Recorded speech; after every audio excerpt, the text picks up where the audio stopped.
Moin, ihr Landratten! Ich hoffe, es geht euch gut. Willkommen bei Hamburg Hafen Live.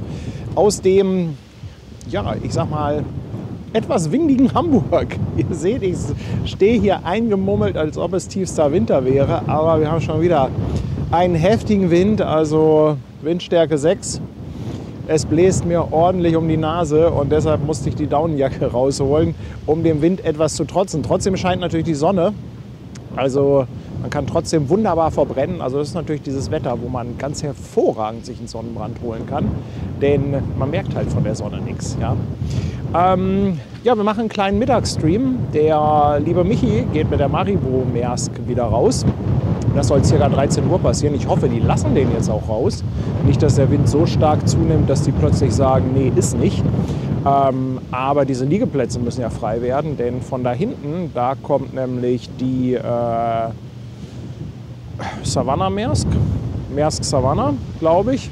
Ja, und heute Abend noch die Manchester Maersk und raus soll auch noch die Maersk Bayette gehen. Also heute ist irgendwie Maersk-Tag hier, aber es wird definitiv ein Zweiteiler.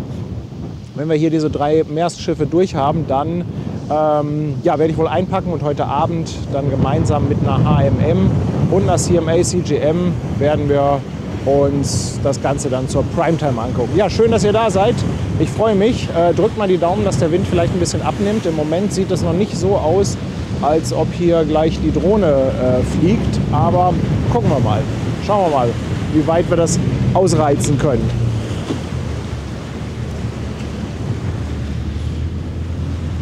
Oh, jetzt geht es erstmal hier mit fairem Content los.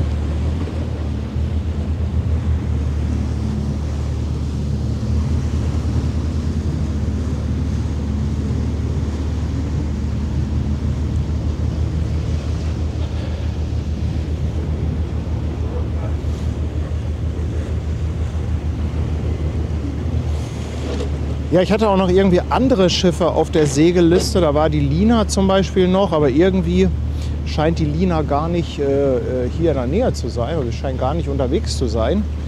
Muss wohl irgendwie ein Fehler in der Segelliste gewesen sein. Also insofern, ja.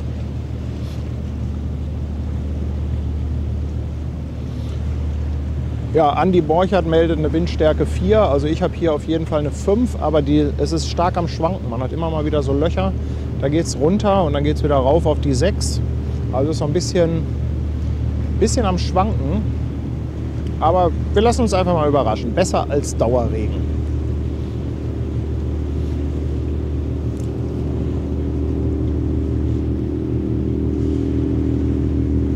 Ja, Captain Iglo möchte irgendwie auch nicht wirklich weg, habe ich das Gefühl.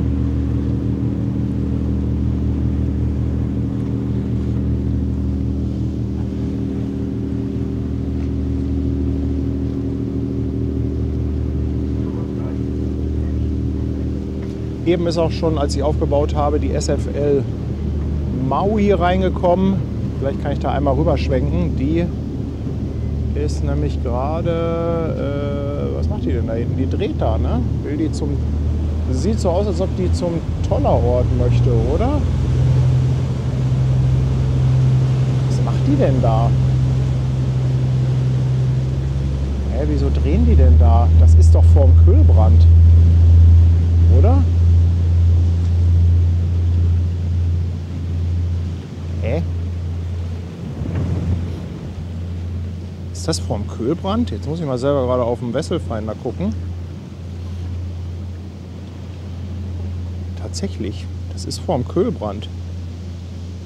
Schicken Sie die wieder raus? Wollen Sie die rückwärts in den Kühlbrand ziehen?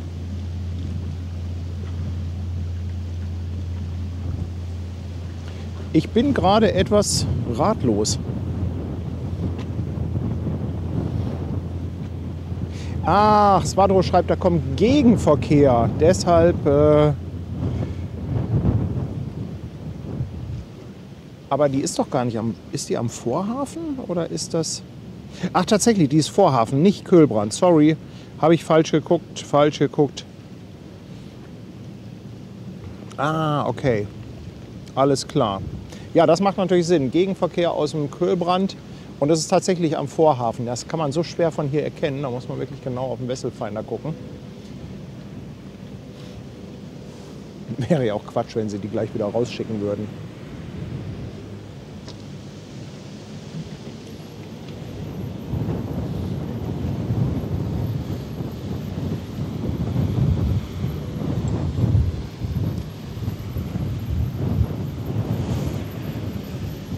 Ja, das mit dem Gegenverkehr ist natürlich immer so ein Ding.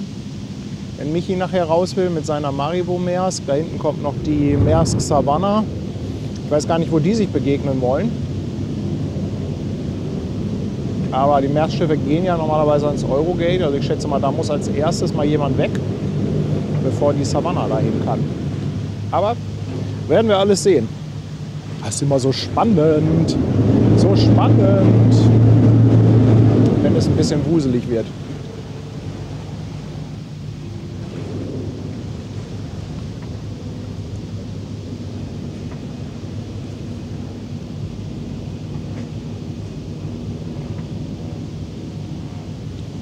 Gestern durfte ich Michi auf der Maribo Maersk auch besuchen. War das erste Mal ein Maersk-Schiff, auf dem ich war. Und ja, eindrucksvoll. Da, wo er aktuell liegt, am Eurogate, da hat er natürlich wirklich einen ganz, ganz tollen Blick gegenüber dem Burchard-Kai. Also, boah, da können die den ganzen Tag auf der Brücke stehen und nur glotzen.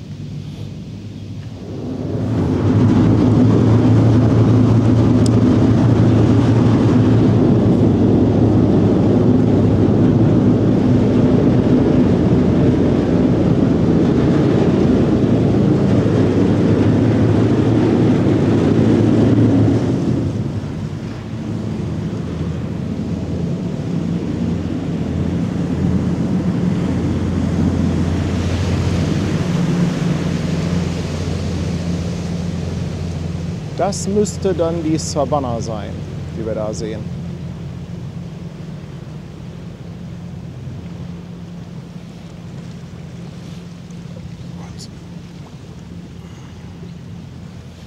So. Ja, schön, dass ihr jetzt auch zur Mittagszeit schon hier seid. Ich sag mal, hoch die Hände, Wochenende. Wir läuten ein wunderbares Wochenende ein. Ich freue mich schon. Heute Abend wird es, glaube ich, auch noch mal ganz spannend. Da kommt noch ein bisschen was an 400-Meter-Schiffen, 360er, 2 400er. Alles zur Primetime. Hoffentlich mit ein bisschen weniger Wind und dafür etwas schönerem Licht.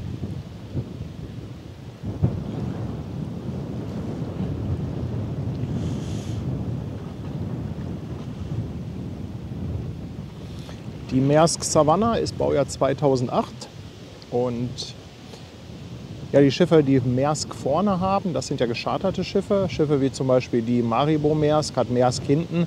Das sind die eigenen Schiffe von Maersk. Also haben wir hier einen gescharterten, genauso wie die Bayette, die nachher noch rausgeht.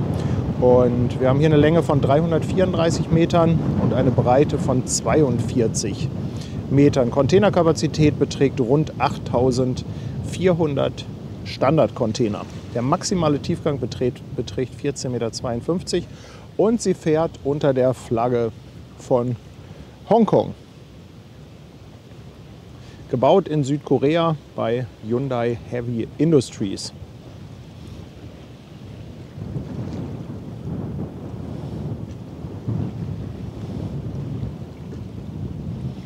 Ja, Nathalie sagt, beim Mittagsstream kann sie wenigstens live zusehen. Ja, so ist das. Die meisten haben natürlich eher abends Zeit, aber es gibt ja natürlich auch immer irgendwelche Berufsgruppen, denen kommt es eigentlich ganz gelegen, wenn mal zur Mittagszeit was läuft.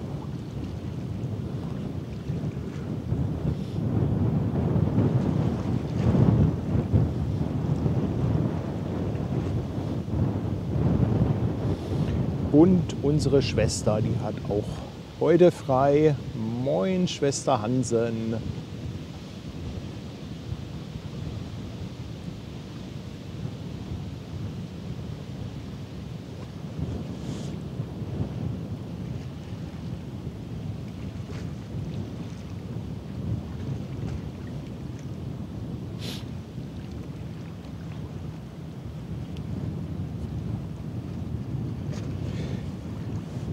Ja, ich weiß gar nicht, was mit der Lina ist. Die Lina stand irgendwie auf der Segelliste.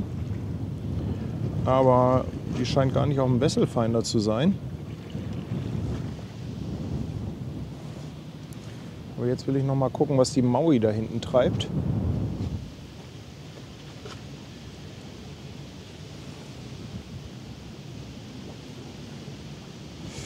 Ja, ich sag mal Hafenrundfahrt, oder? Aber ein Vorteil hat der Wind natürlich. Man hat diese schönen kleinen Wellen. Wobei ich glaube, so klein sind die gar nicht. Das sieht nur so aus. Wenn du da mit der Barkasse durchfährst, hast du auf jeden Fall schon ein bisschen Spaß.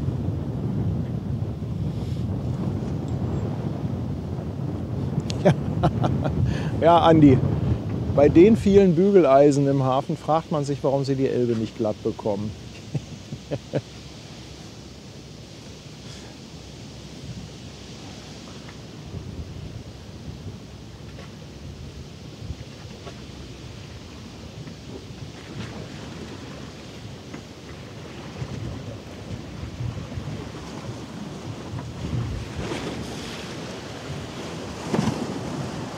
Eieiei, geradet wurden wir auch schon wieder, habe ich gar nicht mitbekommen. 10 Leute, Anto Juric V8. Moin ihr Lieben, herzlich willkommen an Bord.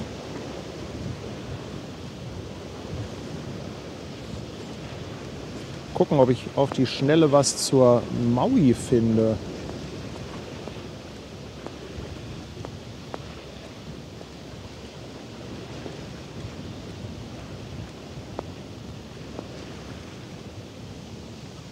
Die scheint aber wirklich schon wieder zurückzukommen.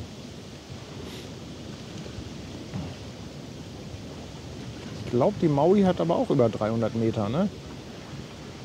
Ne, 270 Meter, hat die 42 Meter breit, hat 6800 Toy und ist Baujahr 2013, fährt unter der Flagge von Liberia.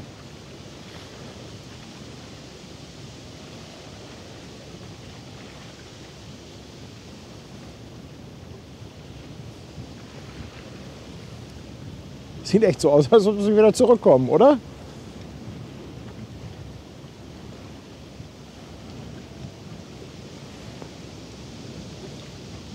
Täuscht aber.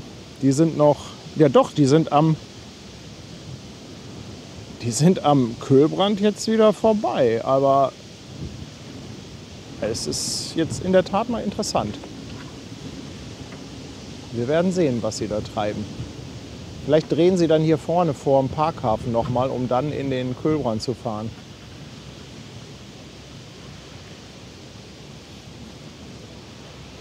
Ja, Andi hat die Lina vor Singapur gefunden. Aber die stand irgendwo auf irgendeiner Liste stand die, oder?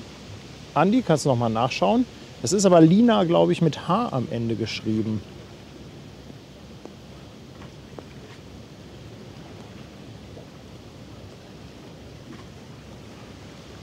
Ich meine, die hatte ich auf irgendeiner Liste entdeckt.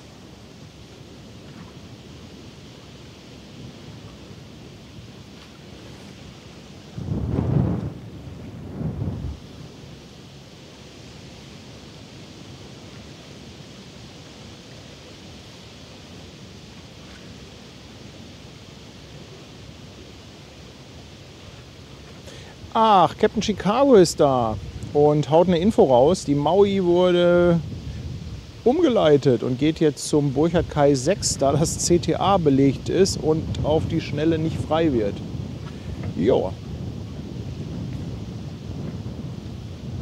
Ein bisschen Kuddelmuddel im Hafen. Könnte mir vorstellen, dass der Wind da eine Rolle spielt, aber sicher bin ich mir nicht.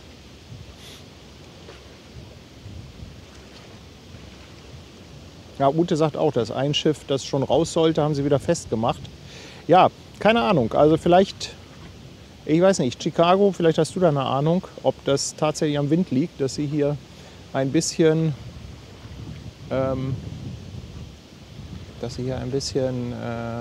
durcheinander kommen gerade.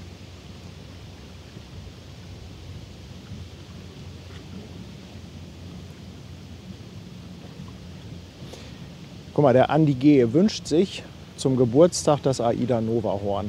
Andi, woher weißt du das eigentlich? Was ist denn das für eine Steilvorlage? Ich habe nämlich ein neues Geburtstagshorn. Und dieses Geburtstagshorn, das hat mir, jetzt muss ich nochmal nachgucken, ich meine der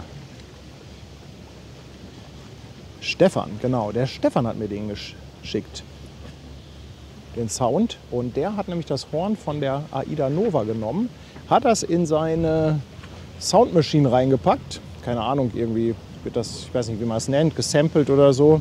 Auf jeden Fall hat er dann aus dem Aida Nova Horn ein Geburtstagshorn gemacht. Und deshalb, Andi, kriegst du jetzt Aida Nova zum Geburtstag und auch ein Happy Birthday an alle anderen Geburtstagskinder.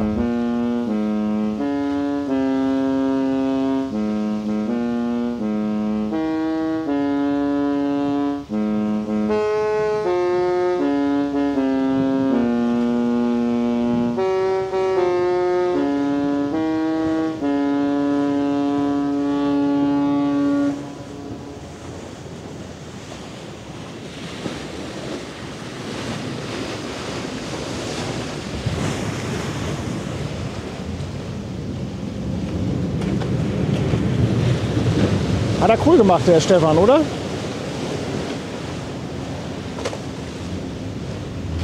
Habe mich richtig darüber gefreut, dass wir mal ein alternatives Geburtstagshorn haben. Ja, die Neuwerk, die hat in der Tat eine geile Tröte. Das stimmt. Habe ich auch mittlerweile im System. Die Neuwerk.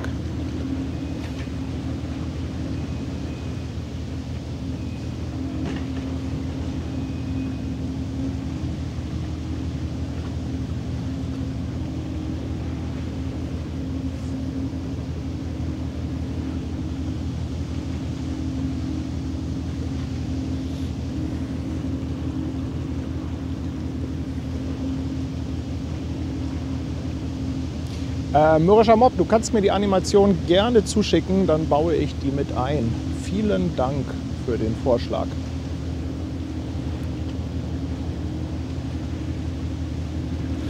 Hat er jetzt eigentlich das Neuwerkhorn gerade abgespielt? Gar nicht drauf geachtet.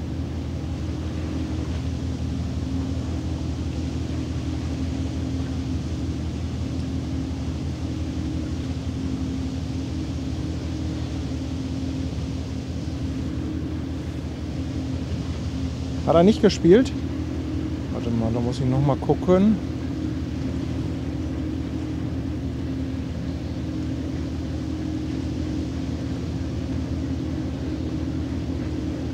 Ach, hier ist was kaputt. Hier ist was kaputt. Muss ich reparieren. Kommt dann später.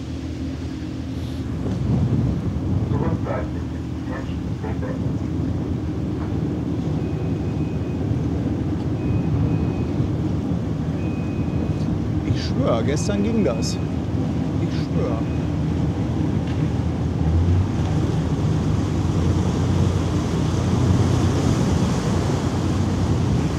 Komm, neuer Versuch.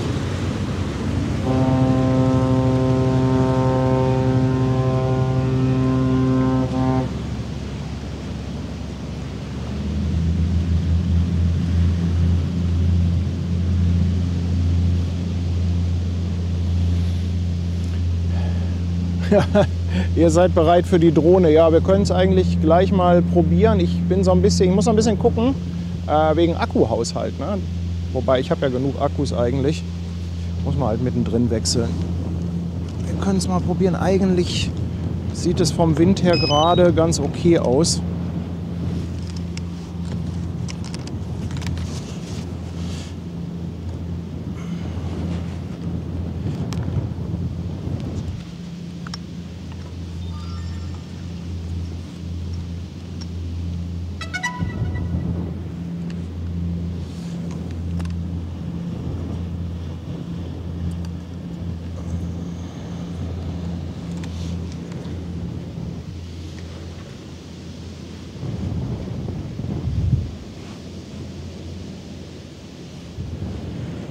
Muss gerade noch eine Fähre abwarten, die hier gerade starten möchte,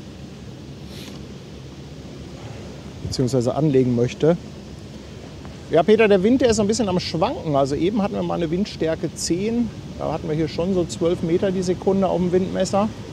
Jetzt ist er gerade ein bisschen runtergegangen. Jetzt ist es, glaube ich, so 4 bis 5. Also geht etwas rauf und runter.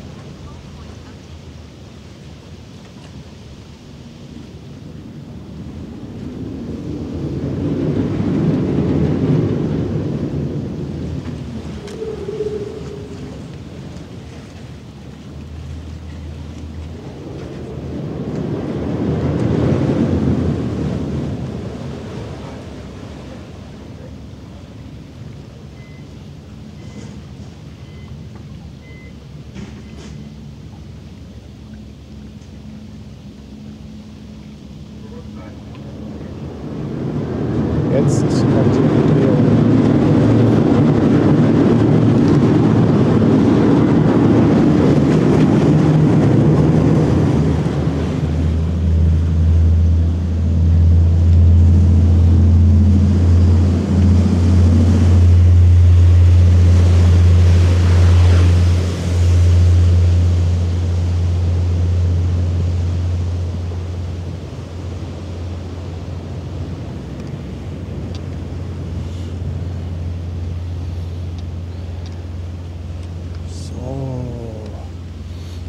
Da haben wir doch ein Bild.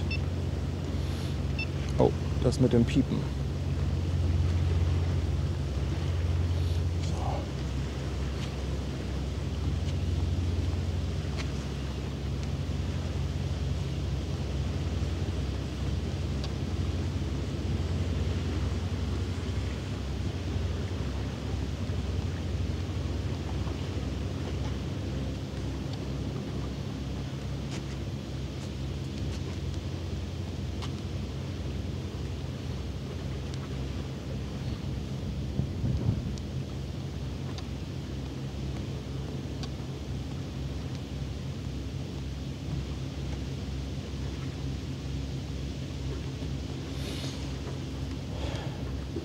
Läuft, da sind wir dabei.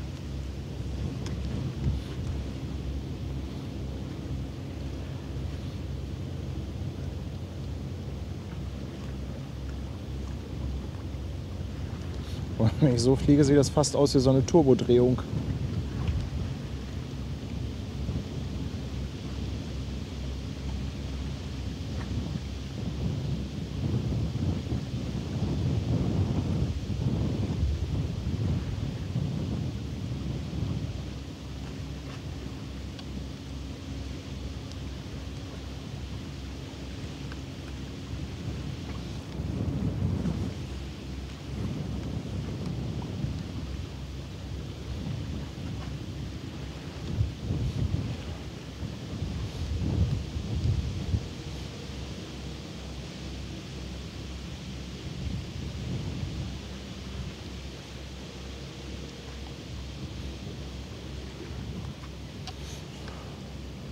Oh, da hinten liegt Michi drin. Ich weiß gar nicht, ob der schon Schlepper hat.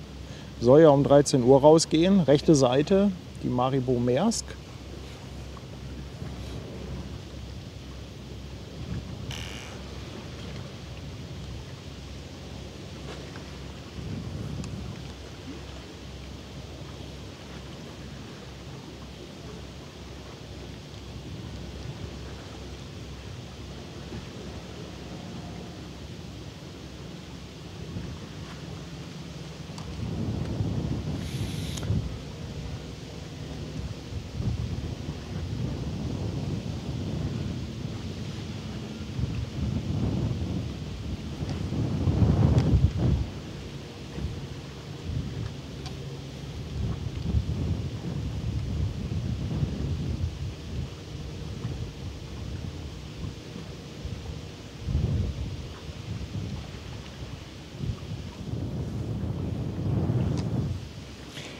Aber ich frage jetzt noch mal für einen Freund. Das heißt doch, dass die jetzt auf Warteposition geht am CDB, oder? Weil die Container stehen da ja gar nicht bereit, die da geladen und gelöscht werden müssen. Also das heißt, die Maui muss dann ja wahrscheinlich nachher noch mal umgeparkt werden, wenn ich das richtig sehe, oder? Danke, Chicago. Er meldet, dass die Schlepper für Maribo gerade kommen.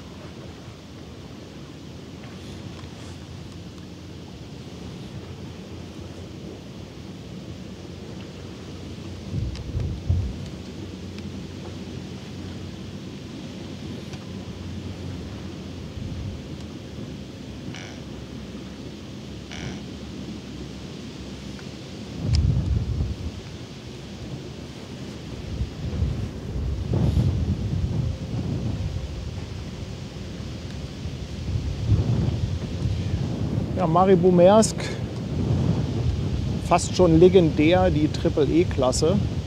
Aber da kann ich gleich noch mal was zu erzählen, wenn die gleich kommt.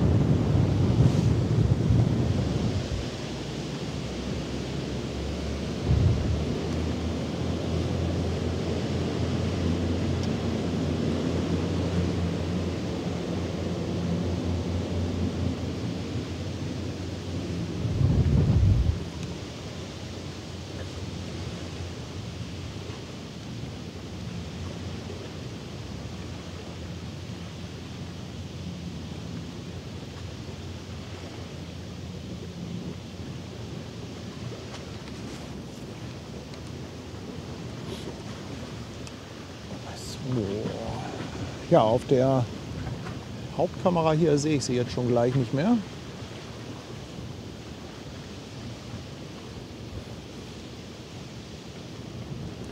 Die kann ich schon mal in Richtung Savannah ausrichten, denn die ist auch jeden Moment da.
Wieso hatten die eigentlich noch keinen Schlepper?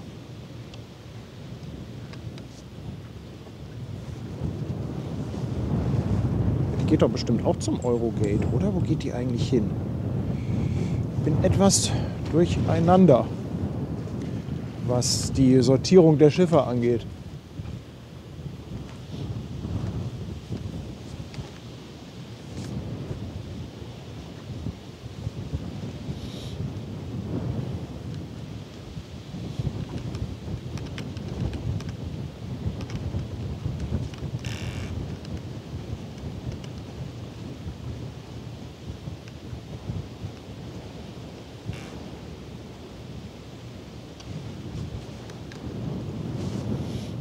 Ach, für CTA ist die angekündigt. Ah, okay, ja, danke, danke, danke.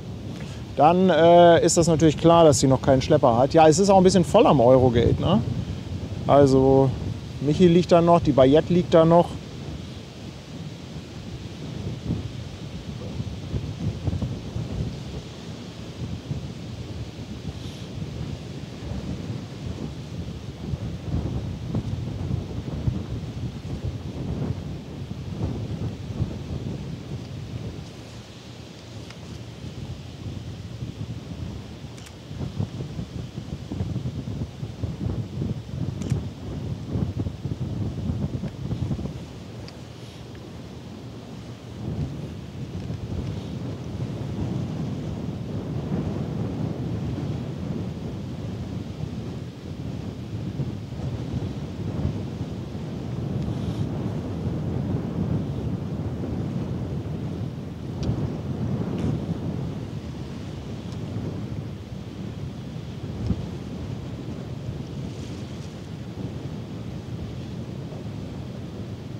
Moin, hallo.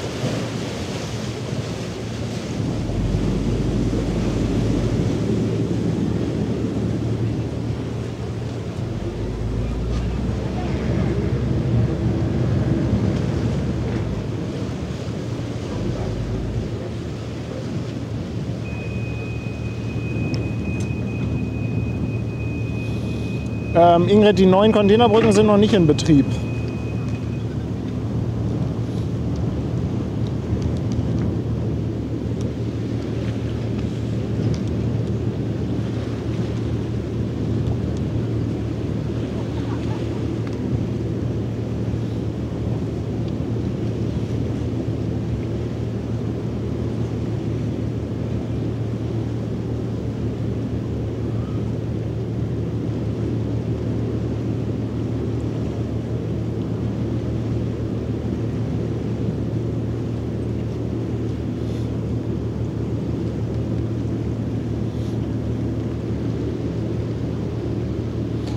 Also irgendwie haben die Fähren in letzter Zeit hier am Anleger immer extrem Sitzfleisch.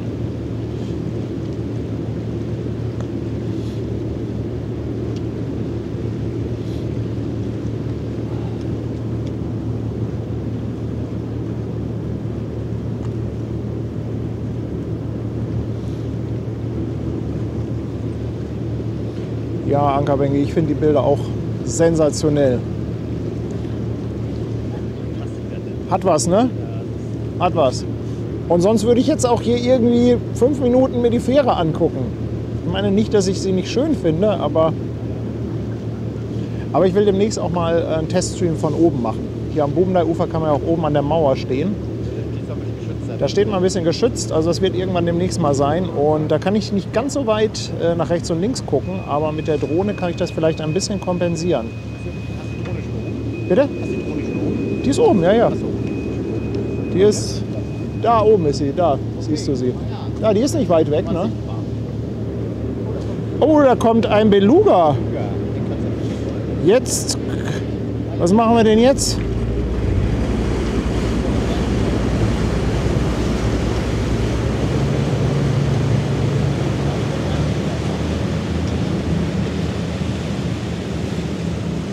Probieren wir doch mal Drohnentracking zu machen mit dem Beluga.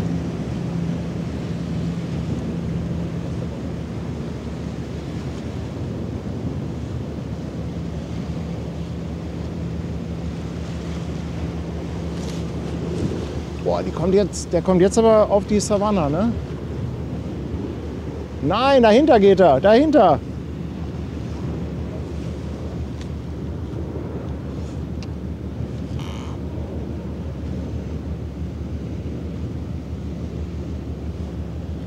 Trotzdem ganz cool, das Bild. Trotzdem ganz cool.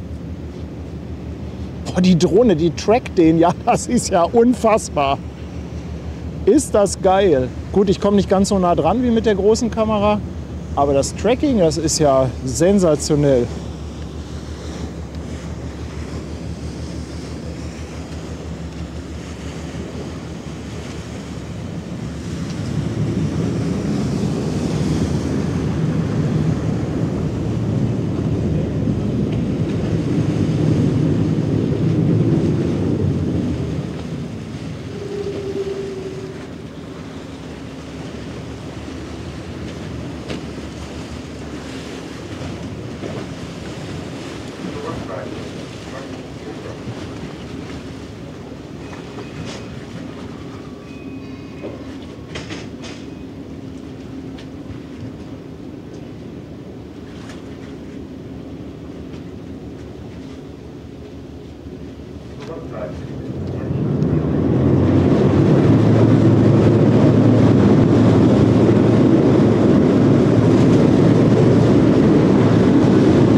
Die Polizei guckt auch schon wieder zu.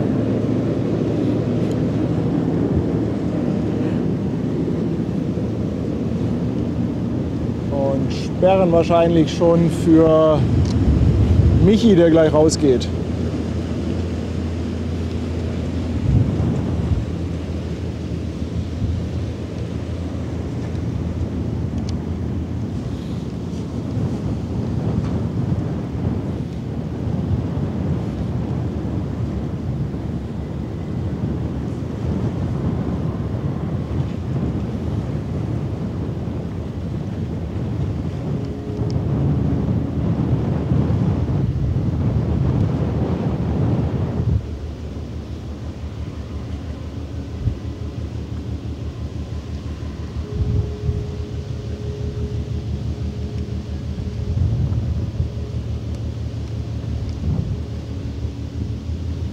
Jetzt kommen sie. Jetzt gibt es die erste Kontrolle.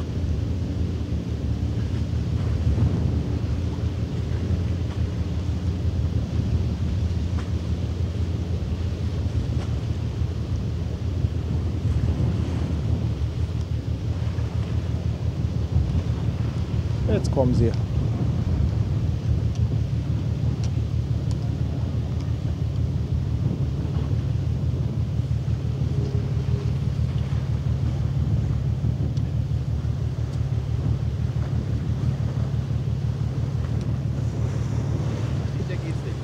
Jetzt gibt es eine Kontrolle. Egal, wir sind vorbereitet.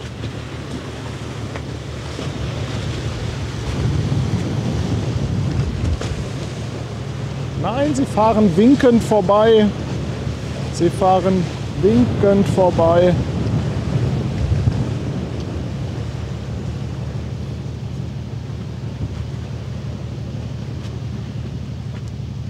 Ich wäre ja vorbereitet.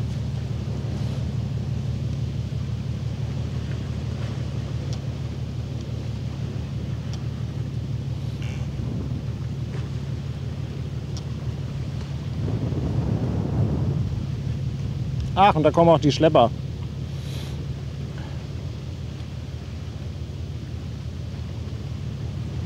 Da kommen die Schleppis.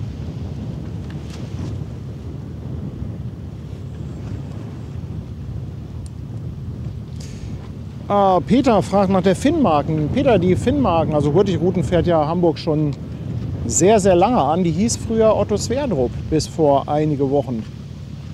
Also ist noch relativ frisch. Ich glaube, es ist erst der zweite Anlauf als Finnmarken.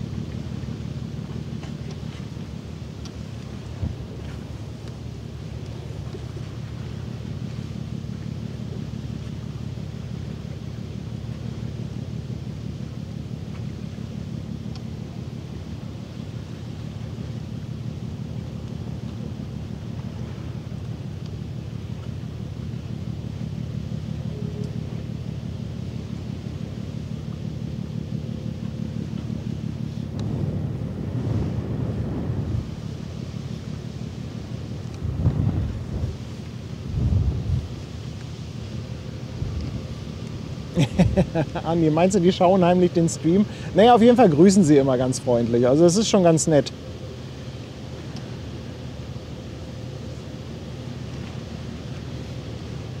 Da geht auch noch was raus.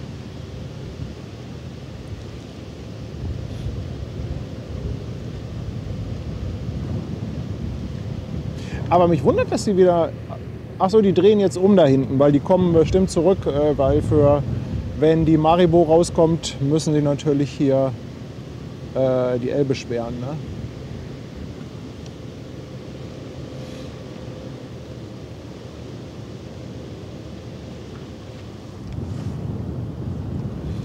Hier ist generell aber ein bisschen was los. Hier haben wir noch einen kleinen Tanker. Die Froja.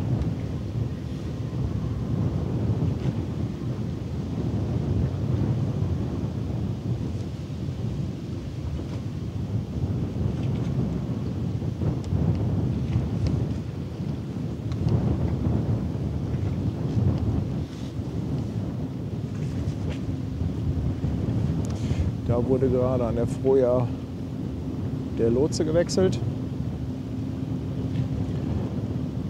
So lang ist die gar nicht, aber ich glaube bei Tankern, kann das sein, nochmal an die Fachleute, dass bei Tankern immer ein Lotse mit drauf sein muss?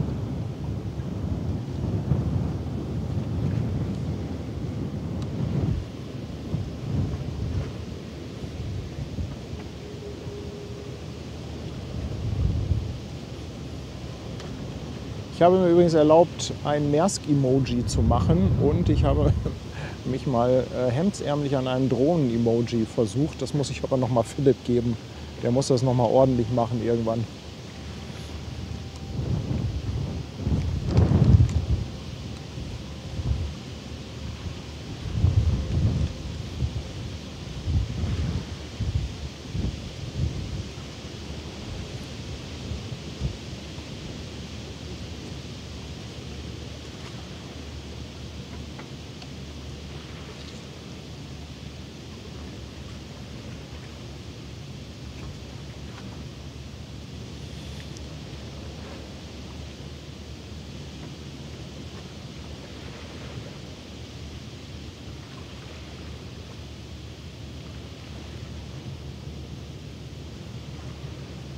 Ach, da liegt ja auch die Maui.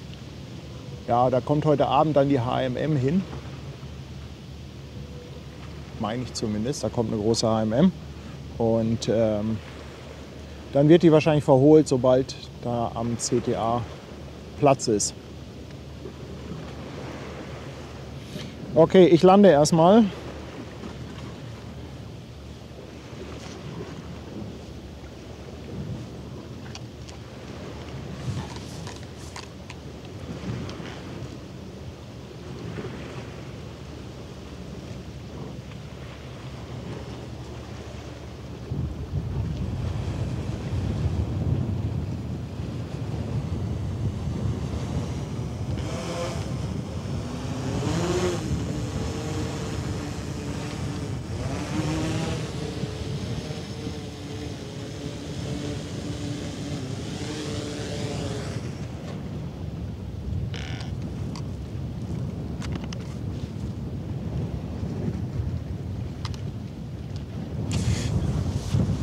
Kann ich nämlich gleich für Michi einen frischen Akku reinhauen. Ist nicht schlecht, das Teil. Die ist ganz cool, ne? Ja, die Bilder waren einmalig. Die Bilder sind schon ganz okay.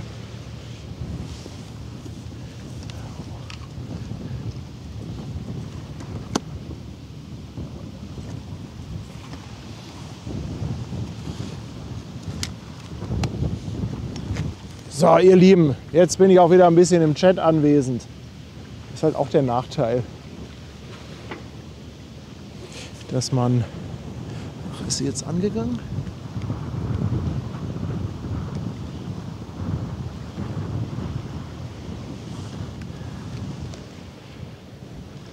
Man kann sich natürlich als Mann immer nur auf eine Geschichte konzentrieren. Andi, die Drohne, die hatte jetzt noch 50% Akku. Also die ist von der Akkuleistung ist die schon echt gut. Aber wenn ich jetzt noch oben geblieben wäre, bis der Michi rausfährt, dann wäre es halt knapp geworden. Und außerdem ist es halt so, wenn ich Drohne fliege, dann kann ich halt nichts großartig anderes machen. Und dann lande ich die lieber zwischendurch und gucke dann noch mal ein bisschen den Chat. Das ist dann ein bisschen entspannter.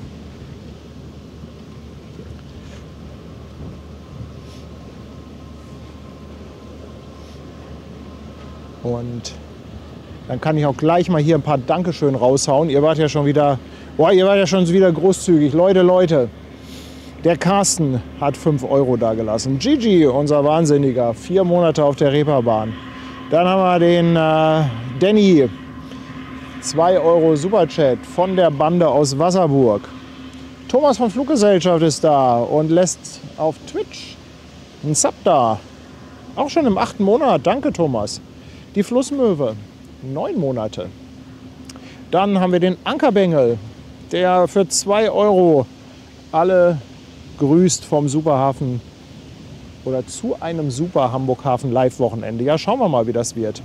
Die Brigitte ist da und lässt 1 Euro im Sparstrumpf. Kuxi aus Kassel, 14 Monate. Rea ist auch wieder da und lässt 100 Bits auf Twitch da. Ralf S. aus A ist seit 19 Monaten dabei. Ares ist da, die ganze Familie, Ares mit Familie, 5,99. Und für die geht es am Sonntag nach Warnemünde. 3 Kreuzfahrtschiffe. Auf dem Sonntag 3 Kreuzfahrtschiffe in Warnemünde. Das muss ich mir ja mal angucken. Da wollen wir mal schauen, was da los ist. Kuxi, 2 Euro Superchat. Andi der Sattelschlepper verschenkt 5 Mitgliedschaften. Petra, 5 Euro per PayPal. Jens Peter, 23 Monate. Hati, 13 Monate. Und Hati haut nochmal 5 Euro raus. Michael ist jetzt auf dem Fischmarkt neu dabei und der Erhard verschenkt eine Mitgliedschaft. Außerdem unser Sattelschlepper Andi mit 5 Schweizer Franken. Der Wolfs 12 Monate. Captain Grabak lässt 111 Bits da. Ein ganz fettes Dankeschön, ihr Lieben.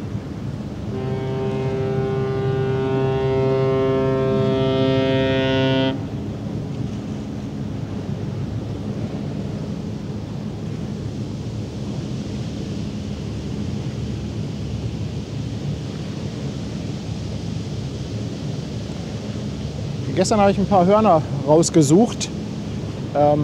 Ist auch im Download-Bereich für die Kanalmitglieder. Habt ihr vielleicht gesehen?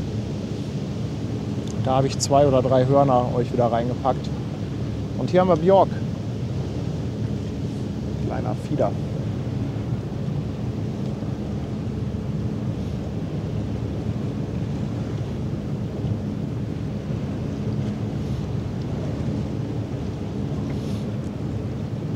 Ah, Maxi, danke für die Info. Schlepper sind an der Maribo dran.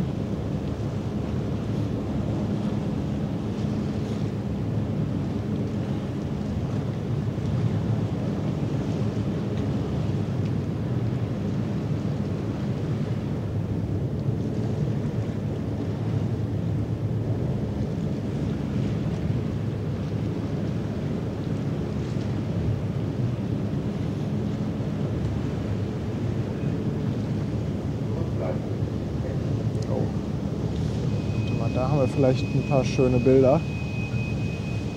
Der Lotse kommt.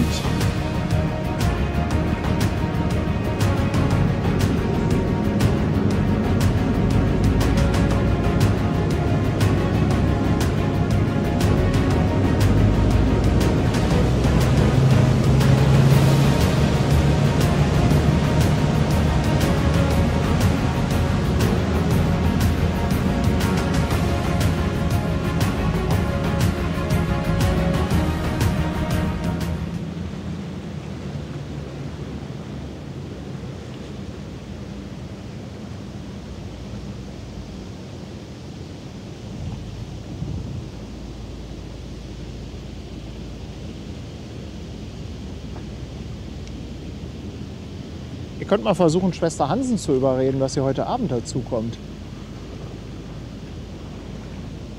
Schwesterchen, schön mit. Stößchen.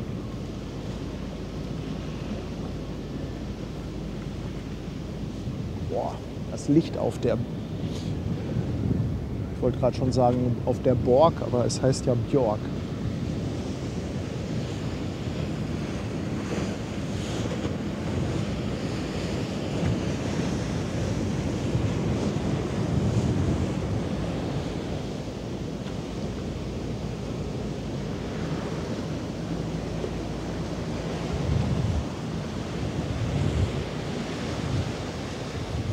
Und da kommt ja wieder der kleinste, dafür aber schnellste A380 auf der Elbe.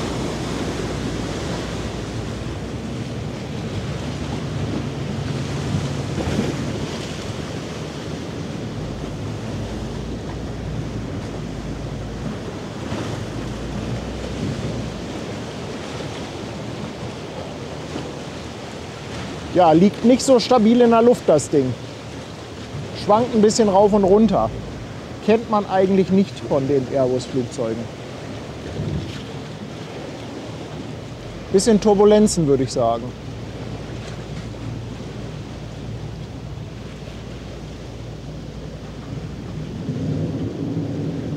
Netz hat sich beruhigt.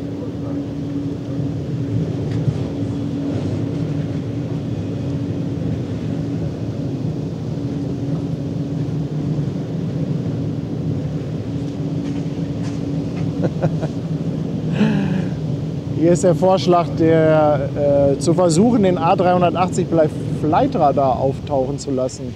Ja, dafür müsste die Fähre dann, glaube ich, einen Transponder dafür haben, oder?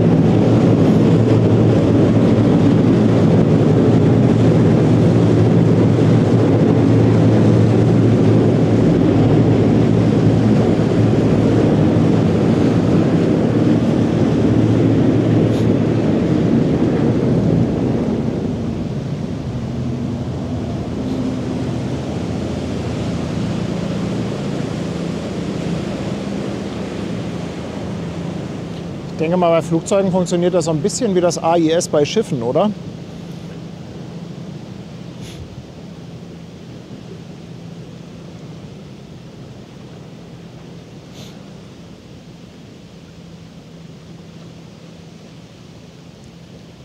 Also da müsst ihr doch eher beim Wesselfinder nach der Hamburgensie suchen, statt nach dem A380 auf der Elbe.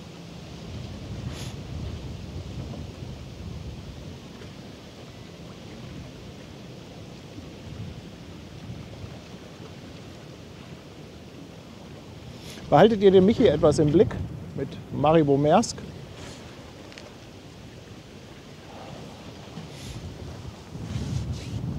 Ach, ja, tolle Bilder schon wieder. Mensch, ich freue mich richtig.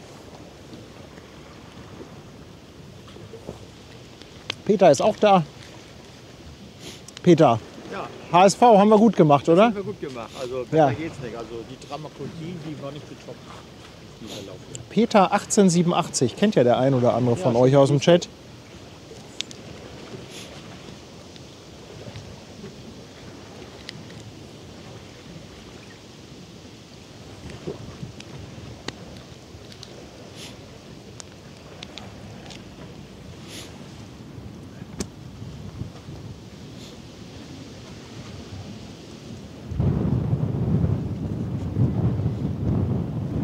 Ach, die Polizei hat erstmal angelegt da bei dem Lotsenanleger. Ist aber jetzt auch kein gutes Zeichen dafür, dass es bald losgeht, wenn die Polizei noch mal in die Pause geht.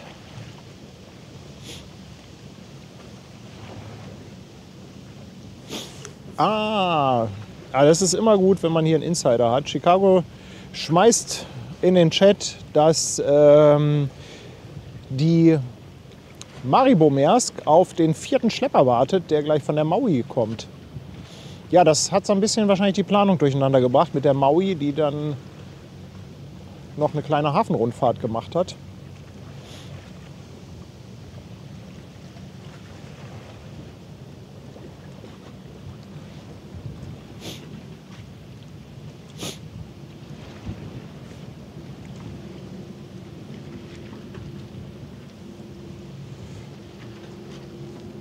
Also warten wir einfach einen kleinen Moment.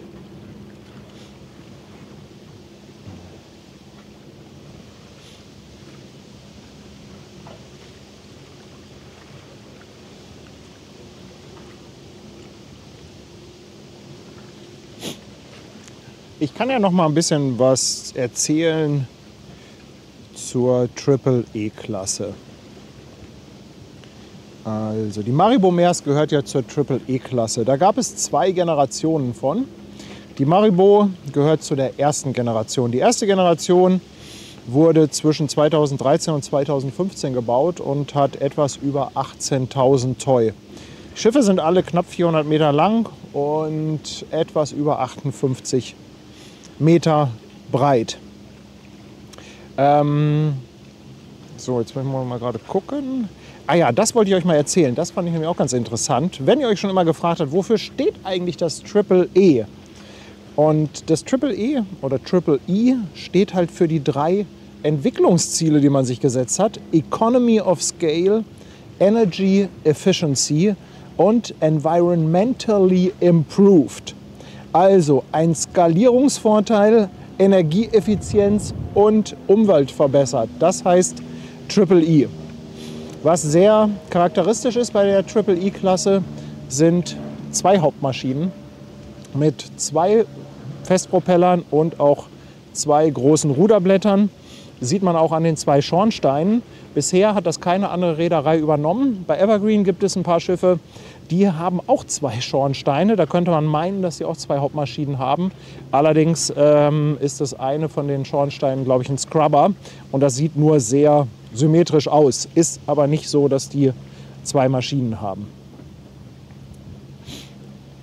So, was habe ich denn noch hier rausgefunden? Ja, man hat das gemacht mit diesen zwei Propellern, weil man einfach dachte, oder vom Design her versucht hat, das Ganze effizienter zu gestalten. Man dachte sich halt, wenn man zwei Maschinen hat, dann können die beide jeweils deutlich langsamer laufen und dadurch ist man effizienter. Außerdem, das hatte mir Michi gestern erzählt, hatte man natürlich auch die Idee, dass man die Maschinen gegenläufig laufen lassen kann.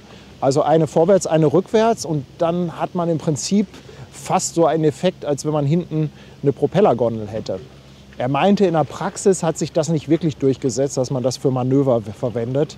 Also von daher ja, gab es da jetzt nicht so den riesigen Vorteil. Die zweite Generation von den Triple E-Klassen, die hatten dann etwas über 19.000 Toy. Nee, warte mal. Stopp, nochmal zurück. Die erste Generation waren, glaube ich, 20 Schiffe und die zweite Generation 11 Schiffe. Ist natürlich alles zusammengesucht aus dem Netz. Also falls ich da irgendwo einen Bock drin habe, dann korrigiert mich da gerne mal im Chat. Also da fahren eine ganze Menge von. Und heute Abend kommt ja noch die Manchester Maersk. Die Manchester Maersk, die ist aus der zweiten Generation. Die wurde im Januar 2018 ausgeliefert. Die Maribo Maersk, das war eine relativ frühe, das war glaube ich die 7. Und die wurde im April 2014 ausgeliefert.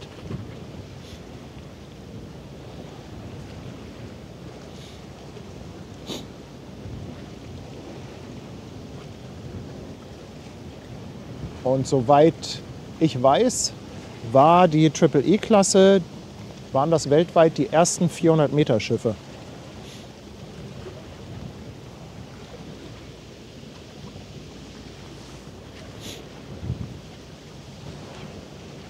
Ja, Haribo Maersk. Ja, das hat Tanja in die Welt gesetzt. Aber ja, Maribo Maersk. Ich dachte erst, ich hatte das irgendwie so ein bisschen flüchtig gelesen und hatte erst Maribo Maersk gelesen. Aber nein, Maribo Maersk ist natürlich richtig. Achtung, ich hätte da noch mal so ein Paddyhorn.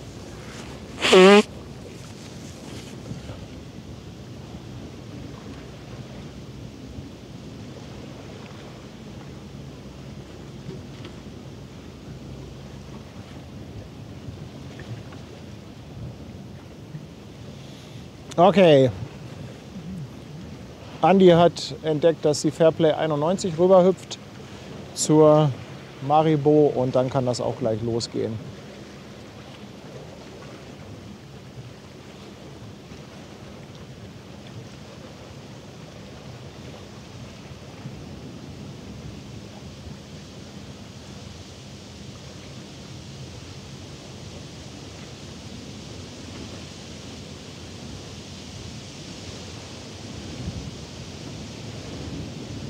Erhard, Maribu ist nicht Schoki, die heißt doch Marabu, oder? Ich meine Marabu. Oh, ihr bringt mich ganz durcheinander. Oder Maribu? Nee, Marabu heißt die Schokolade. Oh, die ist aber auch richtig lecker.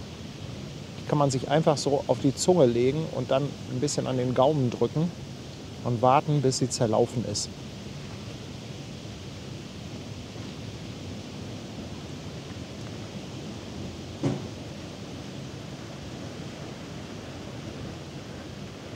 Wolfgang Borchardt. Mensch, ich wollte das immer mal nachgucken. Vielleicht weiß das auch jemand von euch. Die Familie Borchardt ist ja die, die Fairplay gegründet hat. ist der Wolfgang Borchert aus der Familie aus der Fairplay-Familie?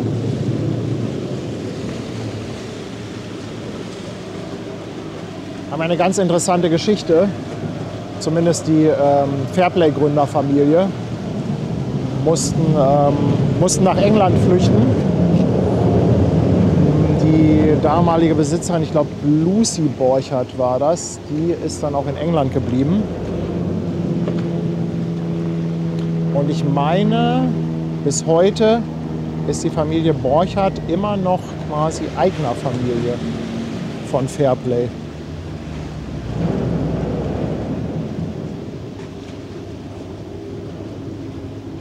Muss ich noch mal nachlesen. Irgendwann muss ich mir mal jemanden holen, der ein bisschen was zur Fairplay-Geschichte erzählen kann. Fände ich, glaube ich, auch mal ganz interessant.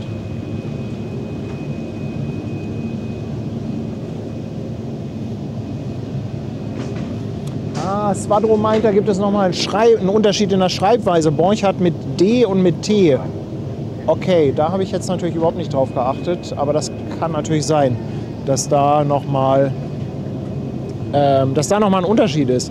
Und der Hexofly hat es mal rausgesucht. Wolfgang Borchert, ein wichtiger Schriftsteller der Nachkriegsliteratur, hatte keine Verbindung zur Fairplay-Reederei. Die Fairplay-Reederei ist ein Unternehmen, das seit 1905 unter dem Namen Schleppdampfschiffe Reederei Richard Borchert besteht. Ah ja, und der schreibt sich mit A-R-D-T und der Wolfgang Borchert mit E-R-T. Okay, vielen, vielen Dank.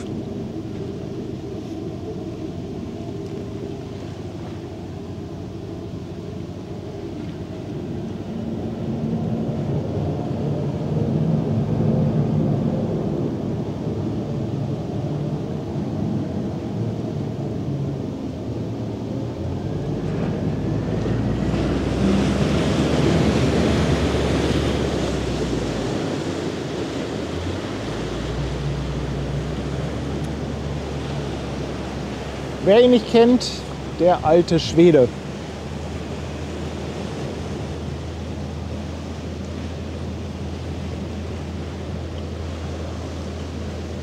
Sieht so unscheinbar aus von hier. Aber wenn da jemand vorbeigeht, dann sieht man ungefähr, wie groß das Ding ist. Und wenn man daneben steht, holla die Waldfee.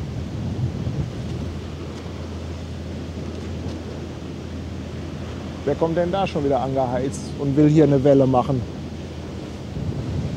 Oh. Er bremst aber etwas ab. Danke. Danke.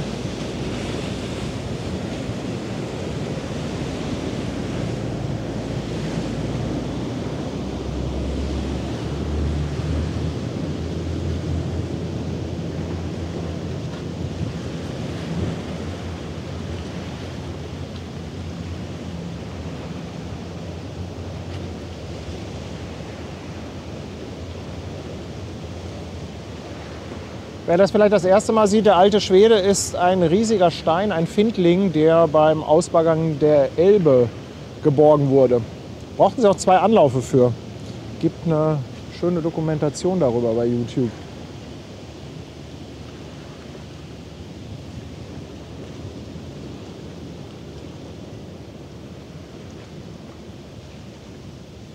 Sina möchte wissen, was die Polizei macht. Sina, hast du die gleiche Vorliebe wie Schwester Hansen? Nee, die liegt da hinten noch am Lotsenanleger. Also, solange die Polizei hier nicht unterwegs ist, geht das, glaube ich, nicht los bei der Maribo.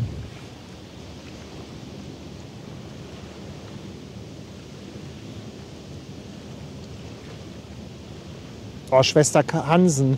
Ja, Schokolade mit nicht Apfelsinenstückchen, mit Rosinen. In der Schokolade Apfelsine? Nein, Rosinen müssen da rein, Hänschen.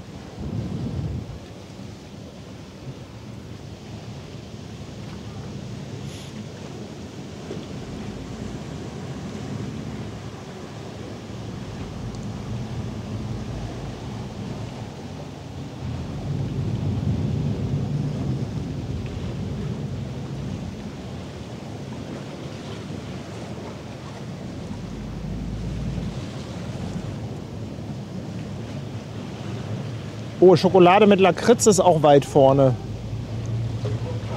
Hallo. Was ich ja auch mag, sind diese Kugeln. Kennt ihr die?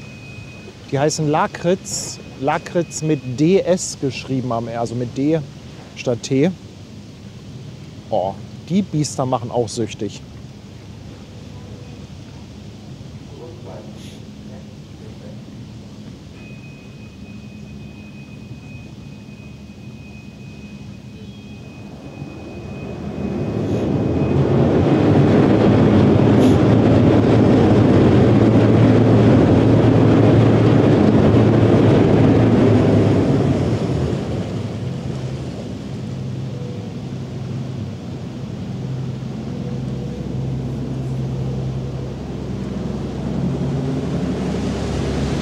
Schwester Hansen, komm doch heute Abend vorbei, dann machen wir eine kleine Schoki-Lakritz-Party. Wir finden bestimmt irgendwas. Mit einem schönen Stößchen.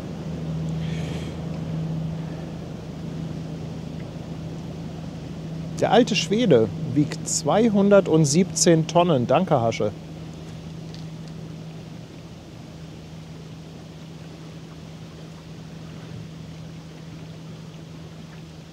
Schön, mit welchen Themen wir uns hier über Wasser halten.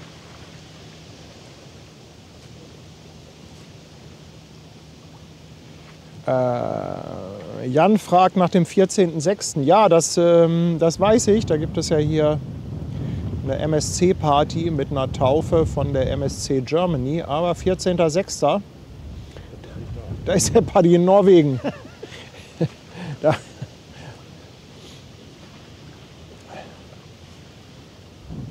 Bisschen schade, bisschen schade.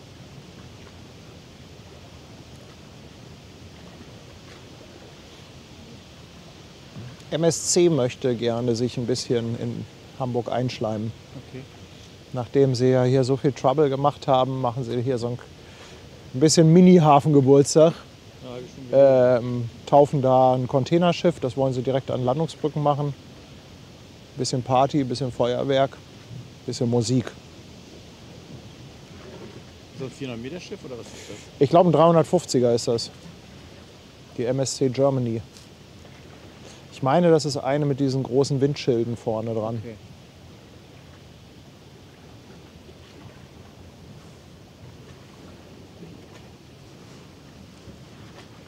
Vielleicht kann Ben das ja übernehmen. Ich krieg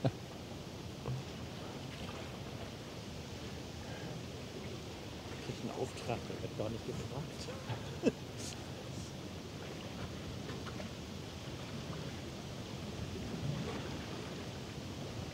Ja, guck, wenn ich die Drohne in der Luft gelassen hätte, obwohl, hätte ich so viel Zeit gehabt, die leer zu fliegen und zu wechseln.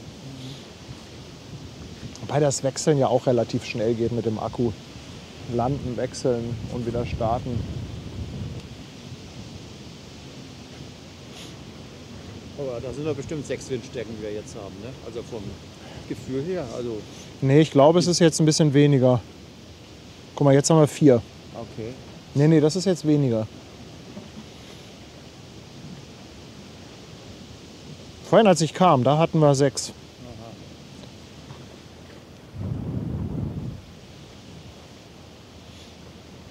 Aber es ist lustig, wie man ein Gefühl dafür entwickelt, wenn man ständig so im Wind steht und dann immer gucken muss mit der Drohne, geht das oder geht das nicht? Und dann guckst du immer, wie viel Wind hast du eigentlich, welche Windstärke ist das, wie viel Meter pro Sekunde. Und irgendwann hast du ein Gefühl. Gehst du raus und sagst, ja, das ist jetzt, ne, hier, zack, Windstärke 5, Windstärke 6, 10 Meter die Sekunde, 12 Meter die Sekunde. Na? Ach, tatsächlich. Da haben wir einen Flieger. Oh, der ist aber weit weg. Das ist bestimmt hier diese Emirates, ne? Das ist doch 777, die immer nach Hamburg kommt. Aber da ist ein bisschen wolkig da hinten.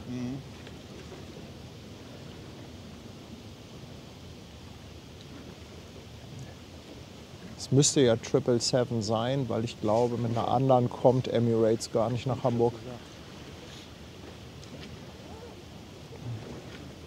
Aber ein bisschen weit weg, das ist etwas witzlos.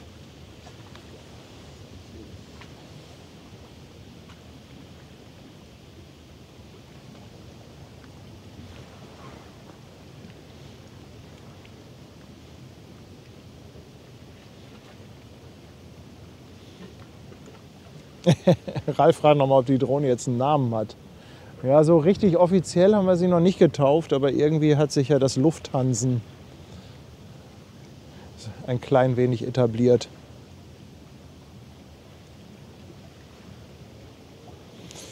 Larissa, hey, die Polizei macht immer noch Mittag. Also ich glaube, wenn die losfahren, dann... Wir können die ja mal stalken.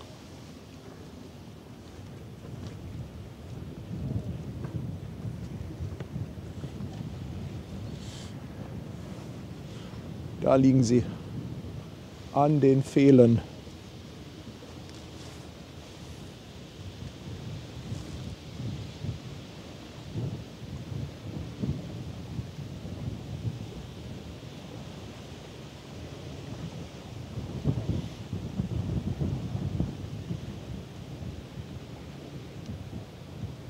Und nein, getauft wird die Drohne nicht. Schon gar nicht mit Elbwasser.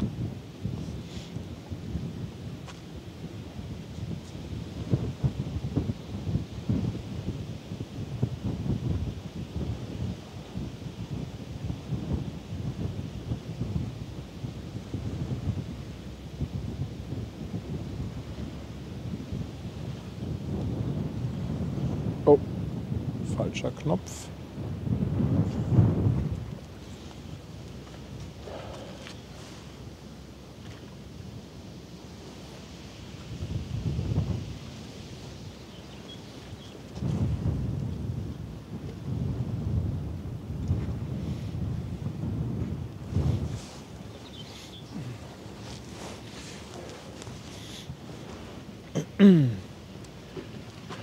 Chicago scheint da gerade rumzuschippern.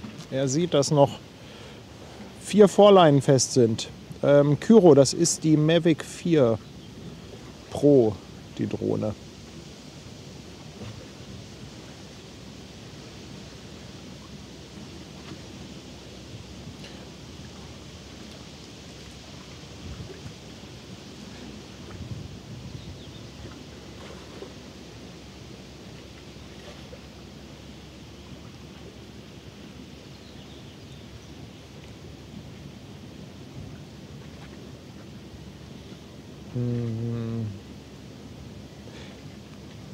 Deppengaming, sag doch mal, wo du die Windgeschwindigkeit her hast. Würde mich einfach mal jetzt interessieren, weil ich habe hier das am Seemannshöft, da ist ja so ein Windmesser.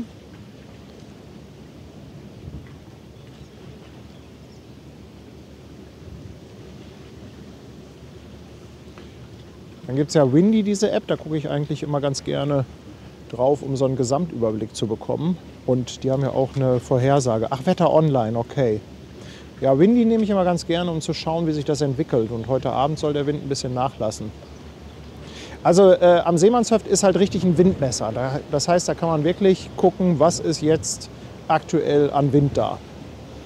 Und ja, so Wetter Online und so, ja, die werden wahrscheinlich auch irgendwo Messstationen haben. Da wäre es halt mal interessant, wo deren Messstation ist. Denn das macht schon einen Unterschied, wo man steht, rein vom Wind her.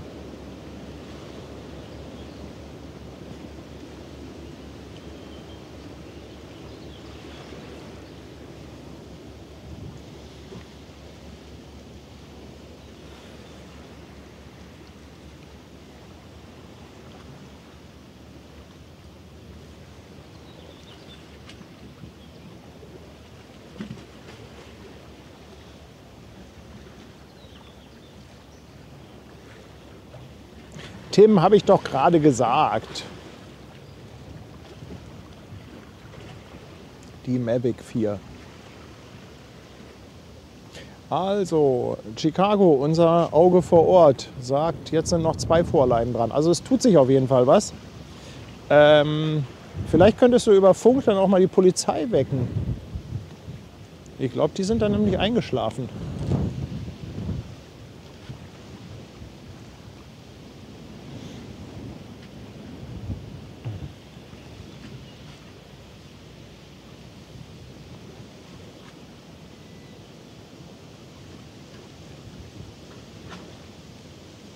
Eigentlich müsste ich mir mal so ein Handwindmesser mitnehmen. Wie heißen die Dinger? Wie heißen die nochmal? Anemometer heißen die, glaube ich, oder? Chat. Heißen die Anemometer? Irgendwie so ähnlich, ne? Anemometer heißen die, glaube ich.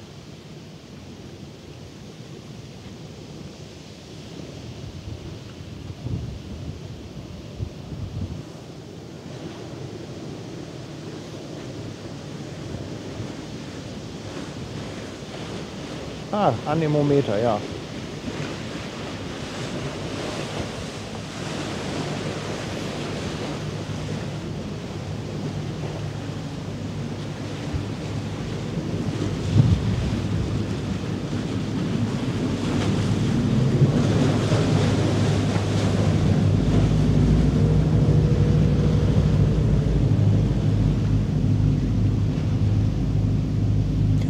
Ja. Finger in den Mund und dann in die Luft halten. Beste.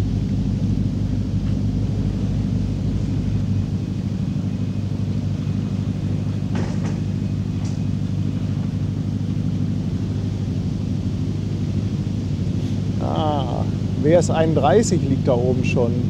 Meldet Chicago. Ja, vielleicht macht die WS 3 das jetzt ja auch gar nicht. Vielleicht sperren die ja nur einseitig ab.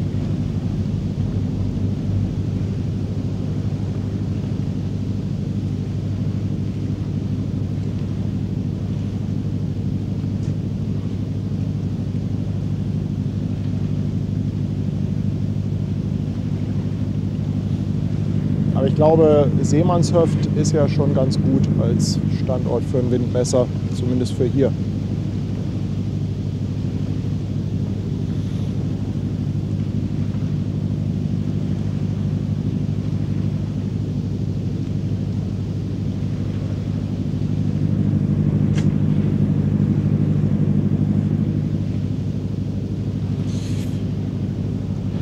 Ingo fragt, was noch passiert. Ja, Ingo, wir warten die ganze Zeit auf die Maribomersk, die um 13 Uhr rausgehen sollte. Hat sich leider alles ein bisschen vertüdelt, da ein Containerschiff noch eine Hafenrundfahrt gemacht hat. Und jetzt sind alle Vorleinen los. Das heißt, dann geht es auch bald ab.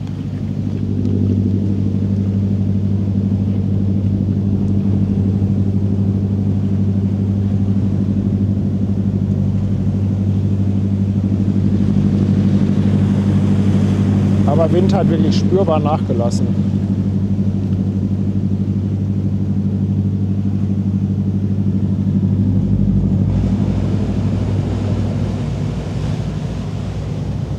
Die Polizei hat abgelegt. Jetzt kommt auch die WS 3. Alle aufgewacht. Oh Mann, wieder der falsche Knopf.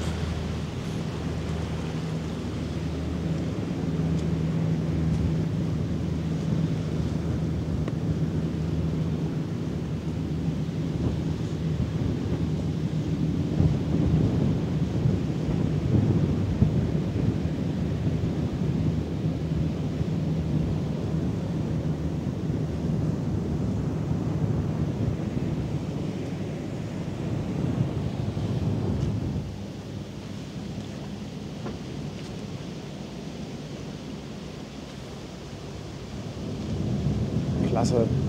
Blauer Himmel, gelbe Fähre.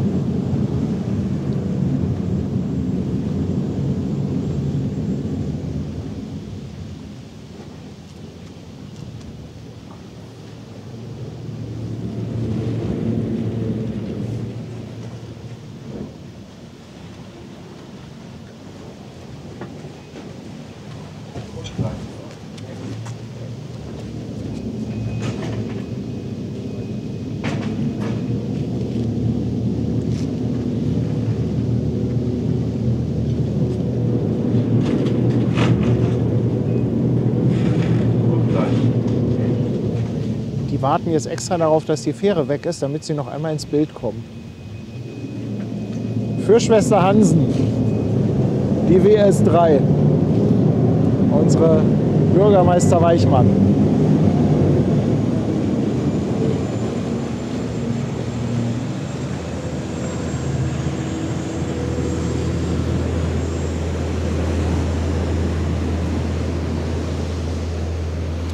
wurden am Hafengeburtstag getauft, die beiden neuen Schiffe.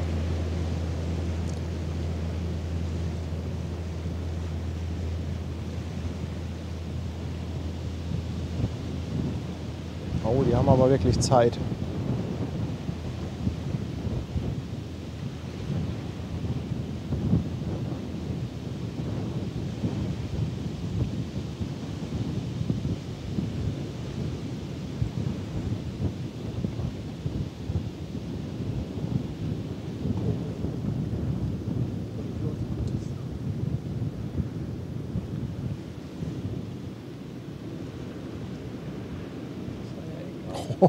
Das sah von hier aus aber auch knapp aus. Lotse und die Altona.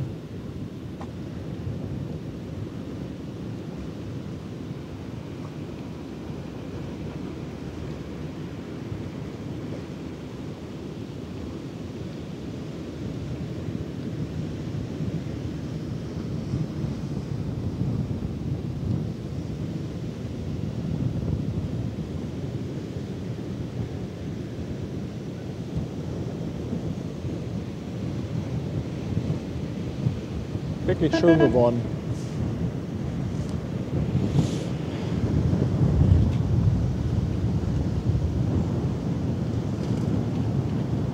Wer ist denn das auf der Altona? Ist das schon wieder Dominik?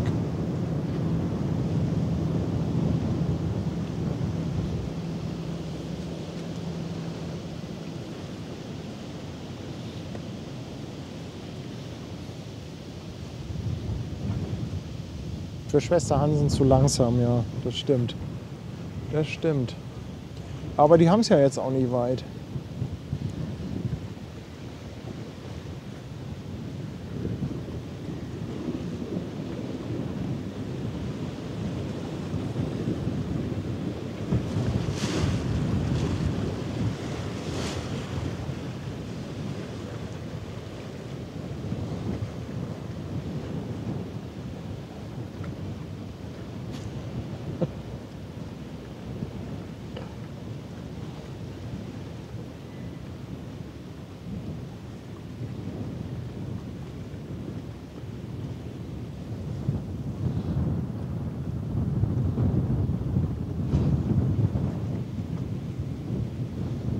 Guckt euch diesen süßen Löschmonitor an.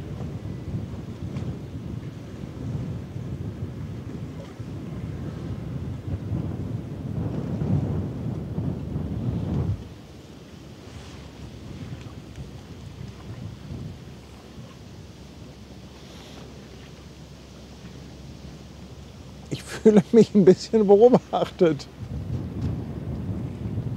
Oder Peter? Sag jetzt nichts Falsches. Ich fühle mich beobachtet.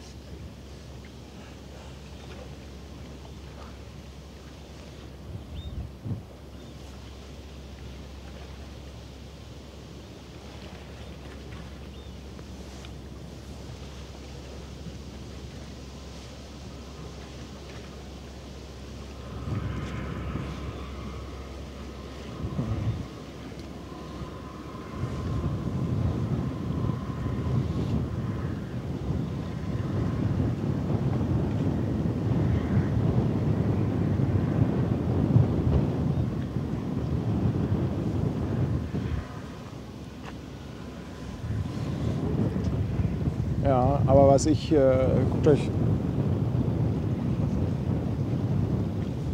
Ah, okay. Ja, stimmt. Da gibt es noch mal ein bisschen Actionbilder.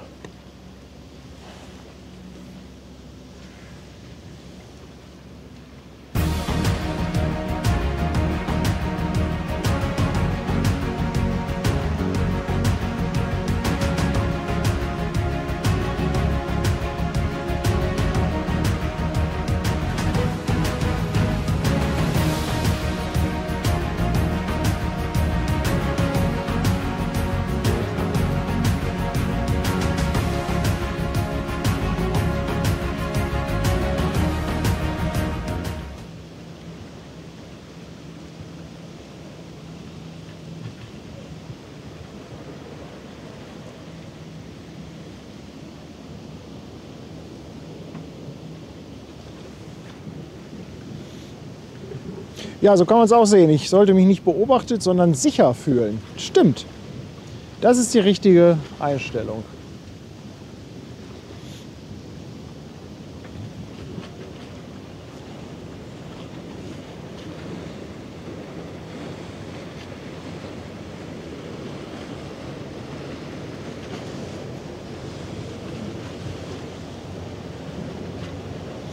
Ute meldet, dass Maribo abgelegt hat.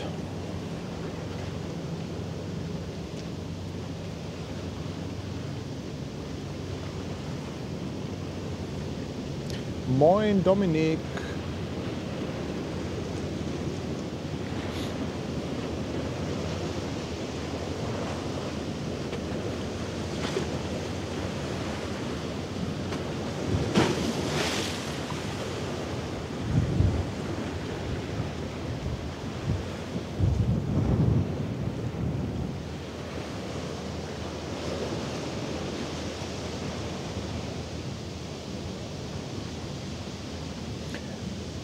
Ja, richtig. Das Boot heißt Bürgermeister Weichmann.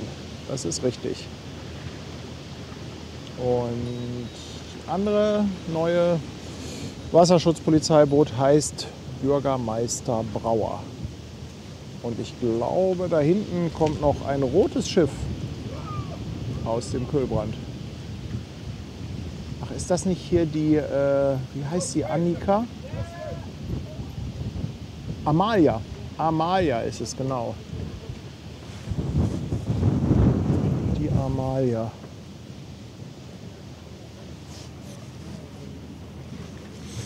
So, Maribo ist unterwegs. Dann können wir ja gleich mal wieder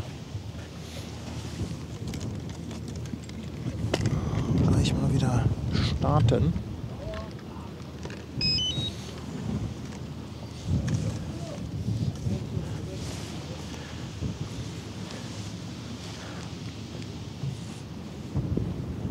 Erstmal schnell in die Luft, bevor eine Fähre kommt.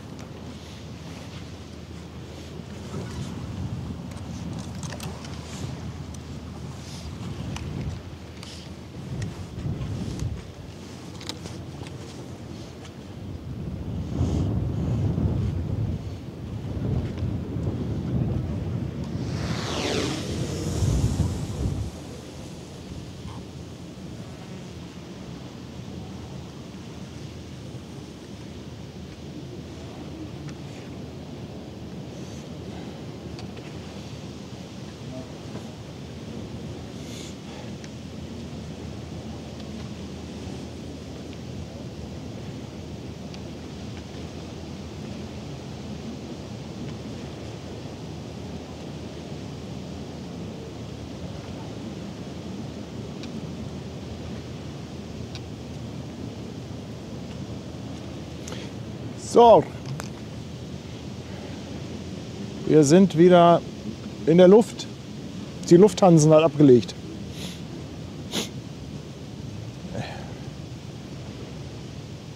Ja, ob da irgendwann ein Boot kommt, das Bürgermeister Scholz heißt. Ah, ich will ja nicht politisch werden, aber ich sag mal bitte nicht.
da ist sie, da ist sie.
Da ist doch auch Chicago, oder? Hier unten am Bildrand fährt jetzt hinter die Bäume. Das müsste die Chicago sein.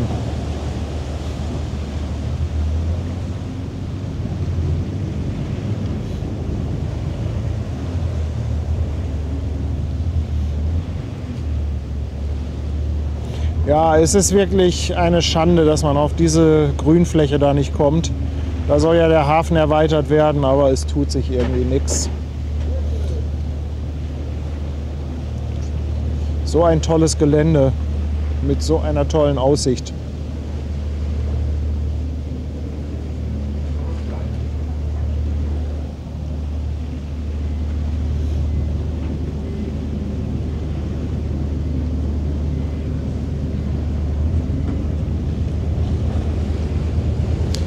Arthur, ja, ich habe A2 und die Allgemeinerlaubnis von der Stadt Hamburg und bleibe unter 50 Metern.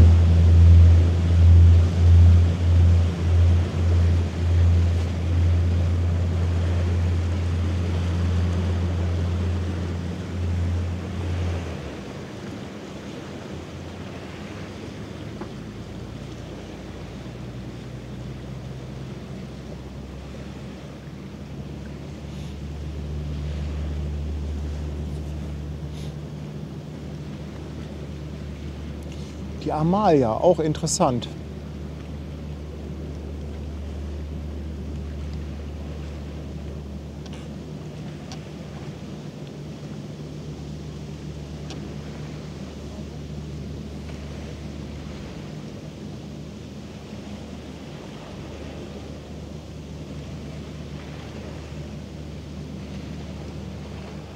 Ja, ein bisschen viel Kontrast im Bild jetzt.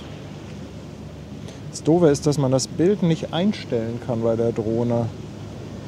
Das gefällt mir jetzt gerade gar nicht.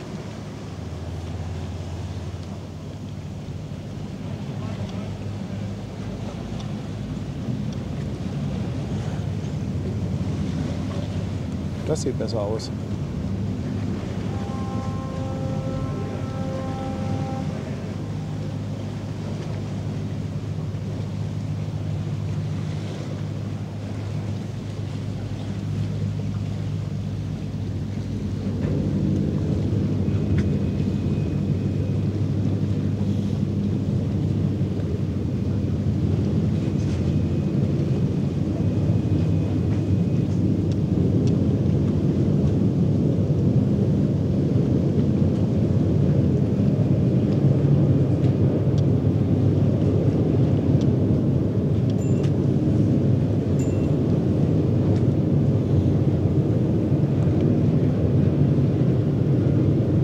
Auch ein Wahnsinn, ne? Die ganzen Containerbrücken müssen immer alle angehoben werden, wenn da ein Schiff rein und raus geht.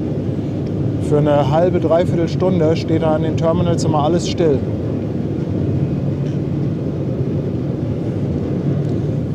Da haben wir Lotsenwechsel.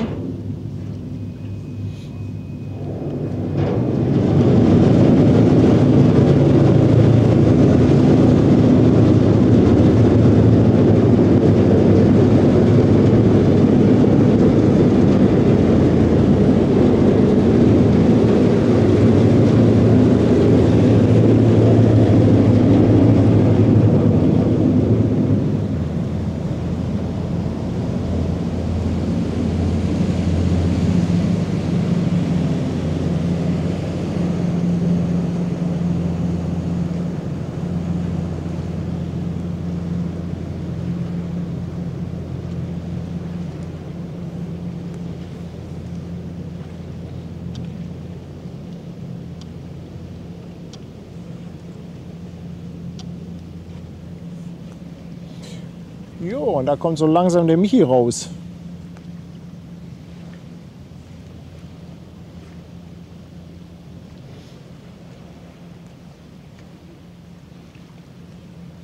Oh, jetzt kriegt er aber gutes Licht.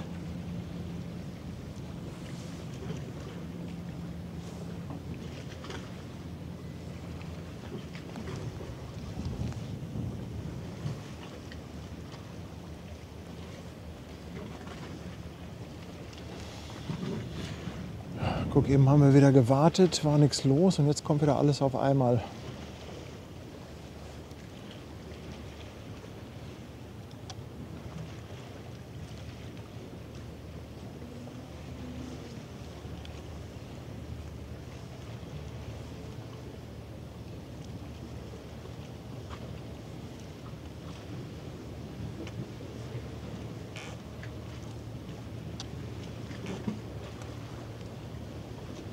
Da nochmal der Lotse.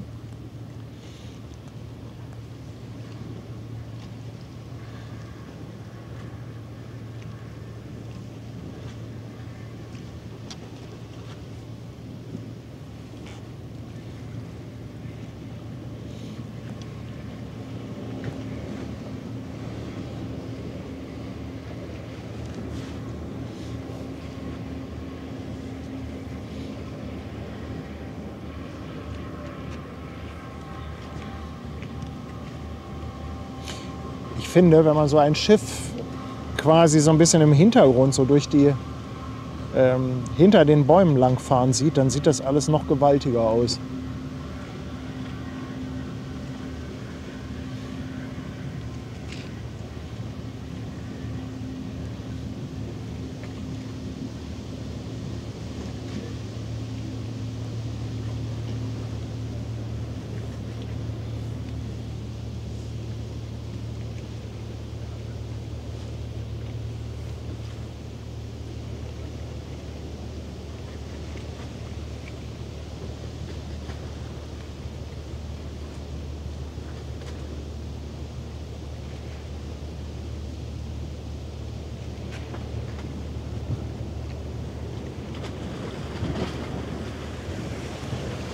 So, jetzt ist definitiv gesperrt. Österreich-Flagge ist oben.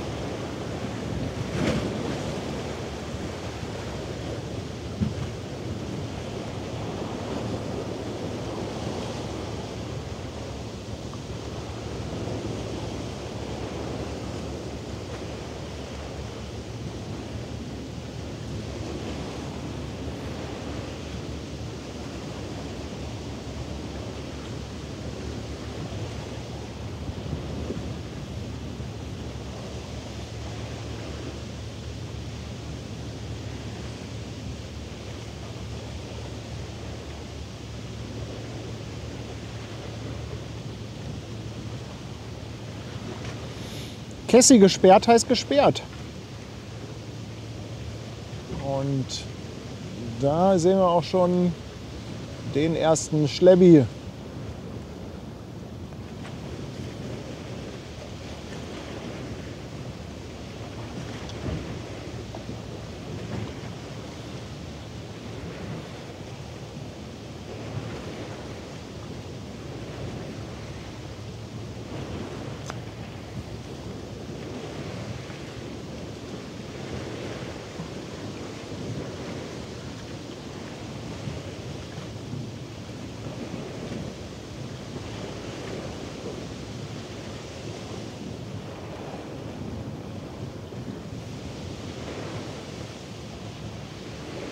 Also hier sieht man auch Klein Fritzchen von Abicht, die müssen halt warten, dürfen nicht durchfahren.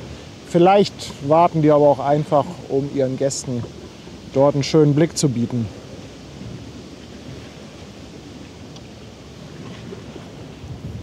Boah, toll mit der Elbphilharmonie und die Polizei dazwischen.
Ach, falsche Kamera, sorry. Too much Knöpfe. Wollte mal zwischendurch 2, 3 Fotos machen mit der Drohne.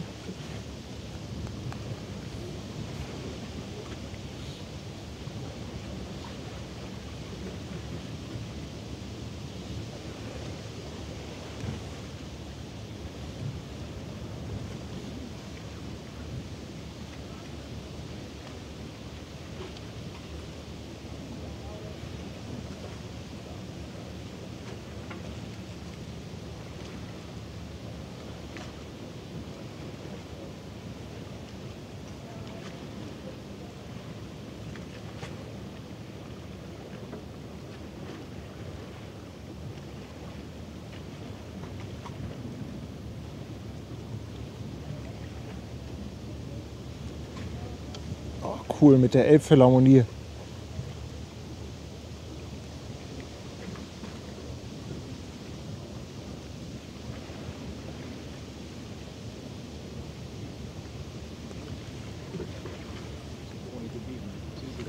Da oben rechts. Ach nee, ein Stück links ist sie. Ja, sorry.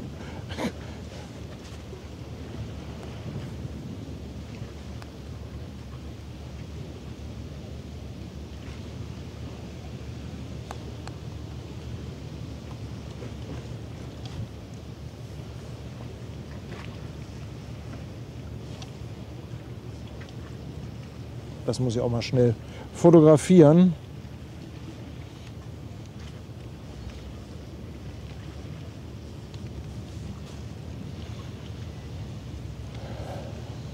Und wieder zurück in den Videomodus.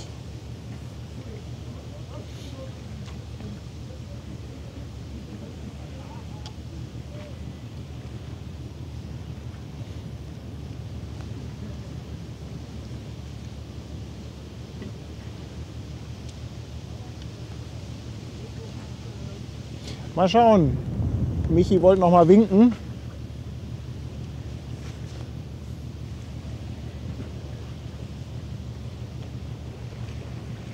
Da oben, da läuft er doch, oder? Ich glaube, das ist er da auf der Nock.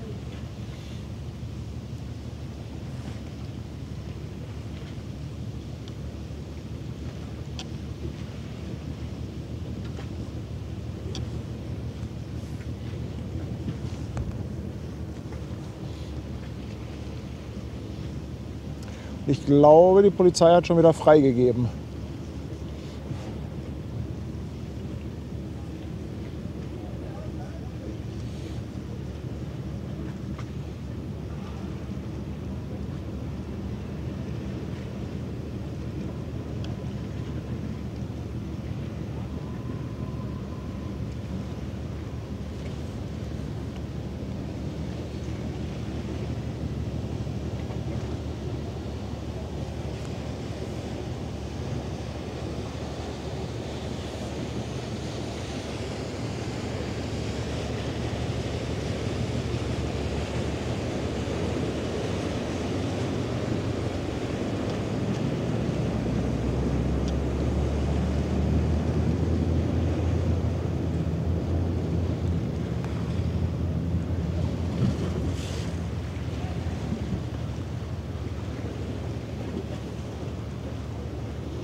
Da ist Michi.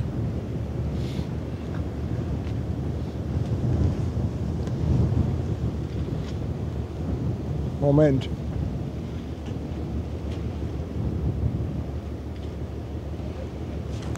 Einmal winken. Gute Reise! Ich weiß nicht, ob er das gehört hat.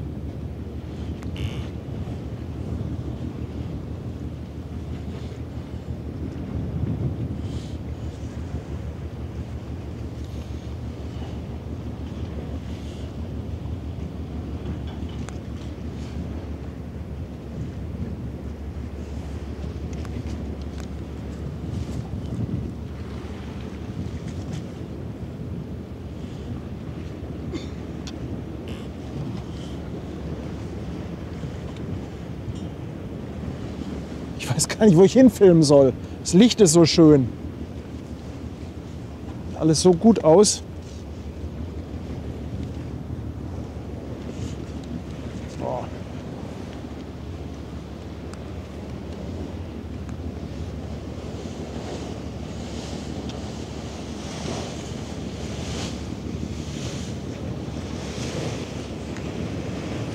So. Da kommt auch noch ein kleiner Fieder hinterher.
Gerda ist das, die da noch hinterherkommt. Ist ja vielleicht vom Schiff, ne? Mhm.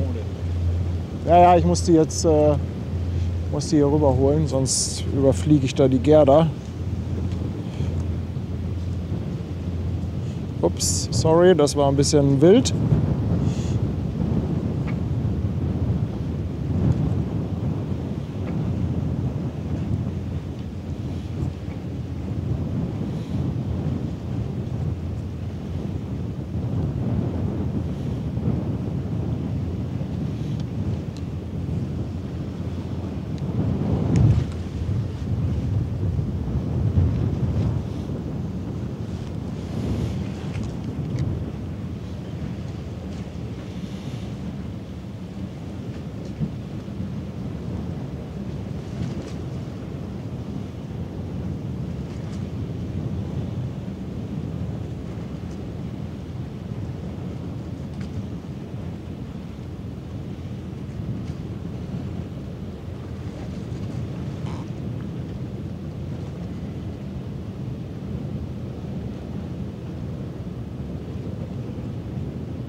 Ja, schön, aber die Sonne ist weg.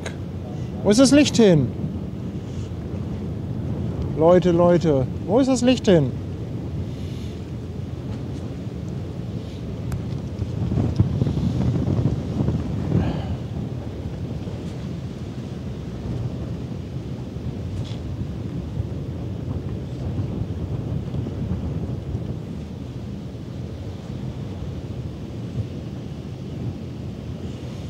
Ja, der Lotse muss die Treppe nehmen.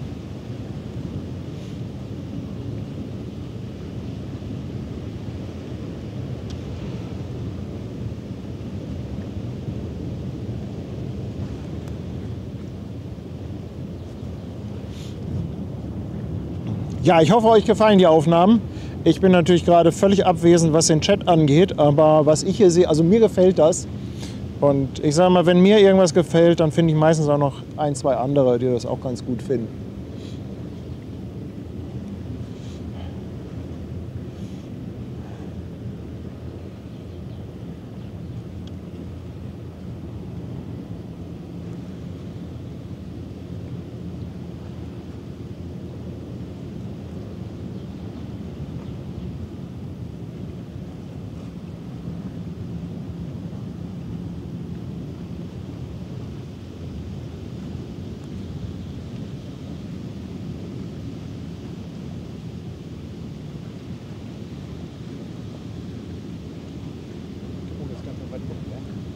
Nee, die ist nicht weit weg.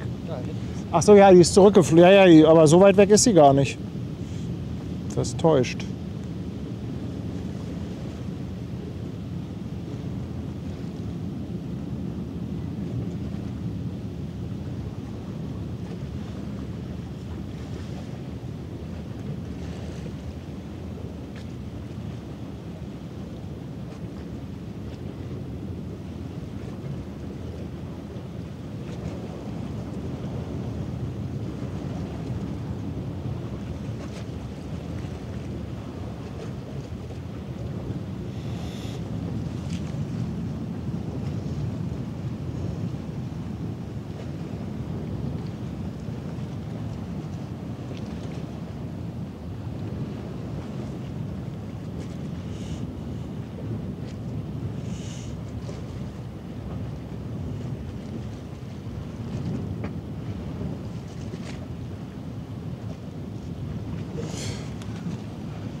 Oh, das gibt's doch nicht. Jetzt ist mein Twitch-Chat. Nee, oder ist er doch noch da? Nee, ist doch da, ist doch da. Ich dachte gerade, mein Chat wäre weg.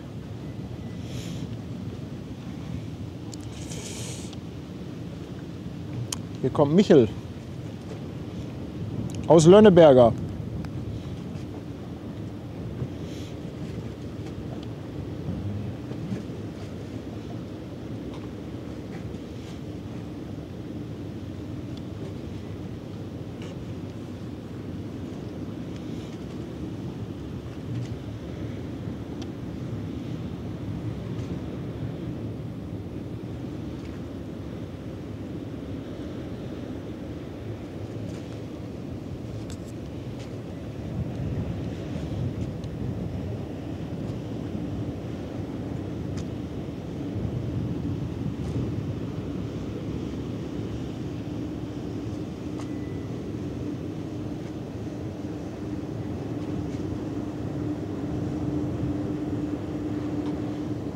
Ist ja gut.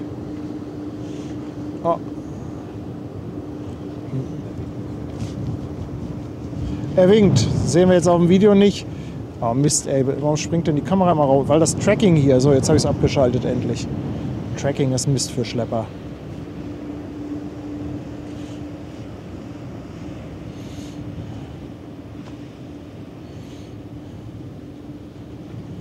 So, manuell ist besser. Manuell fliegen geht besser.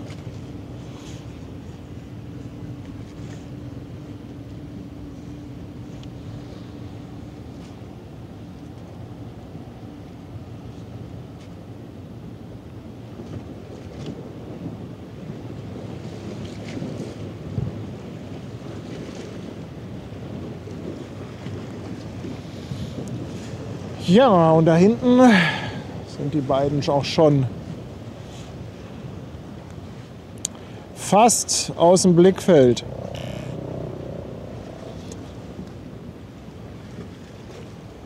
So.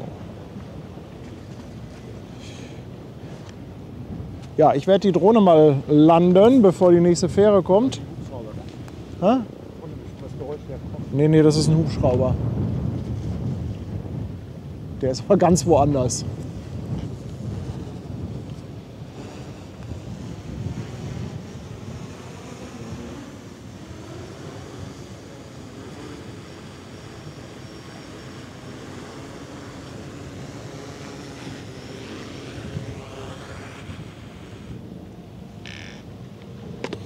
Tipptopp.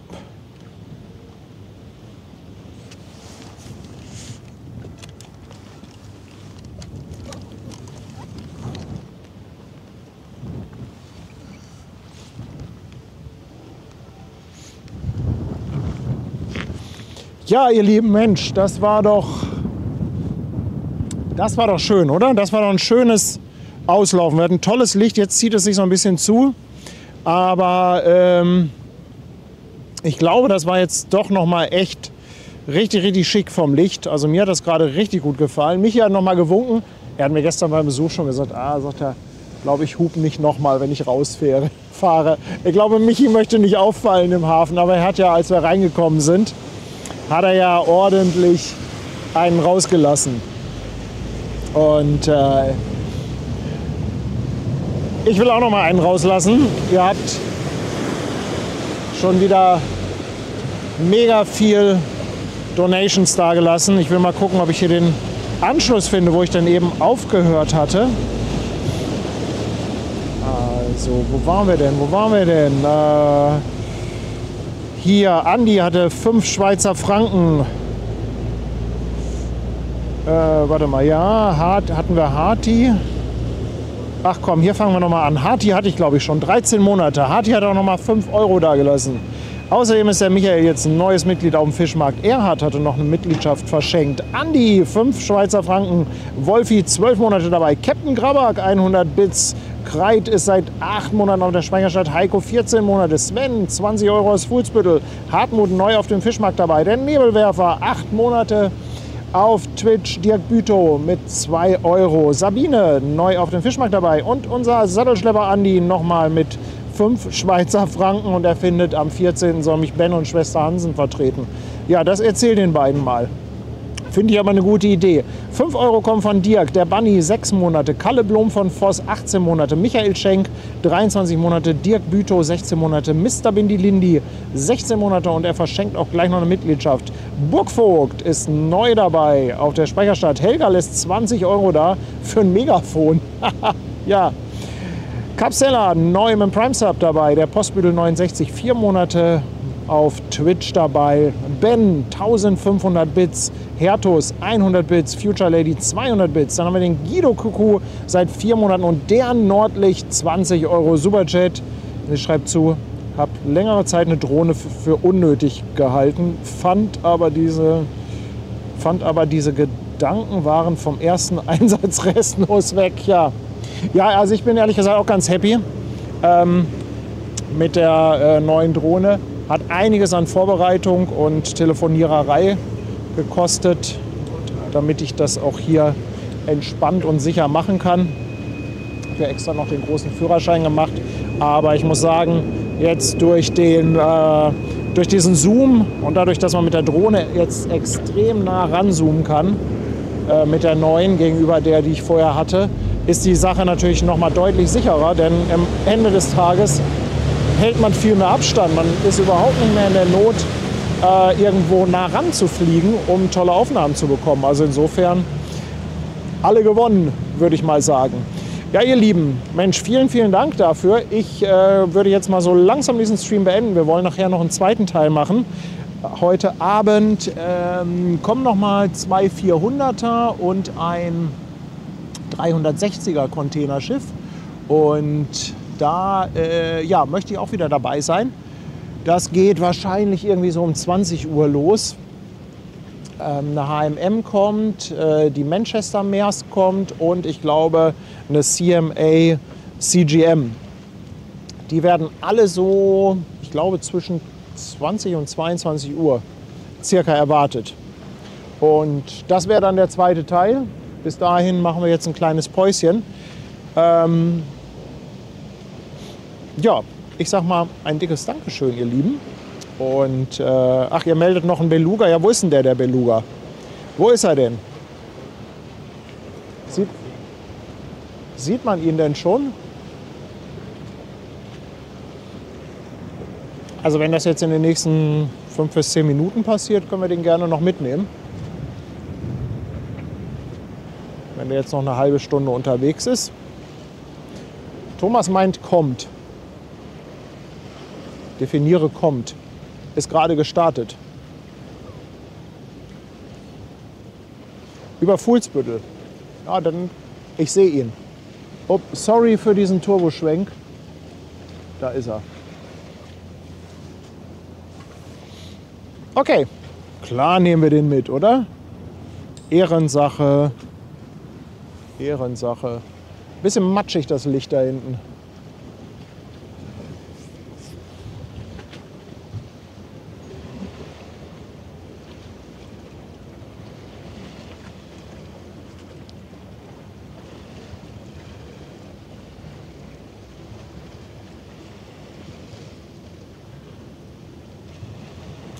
Ich verabschiede mich auf jeden Fall schon mal von euch.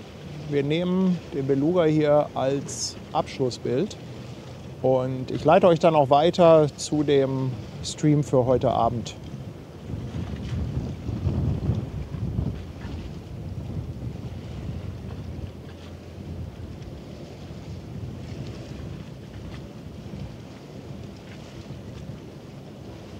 Oh nee, es kommt eine Fähre, Leute. Der geht in die Hose. Sag mal, fängt das an zu regnen? Es fängt an zu regnen, das war gar nicht angesagt. Also dieser Beluga könnte eventuell von der Fähre verdeckt werden.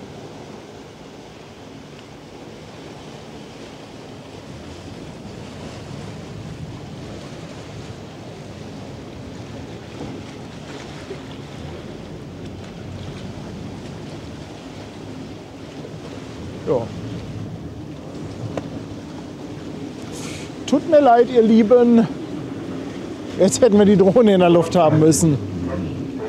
Na gut, dann würde ich mal sagen, macht's gut. Bis später, ihr Lieben.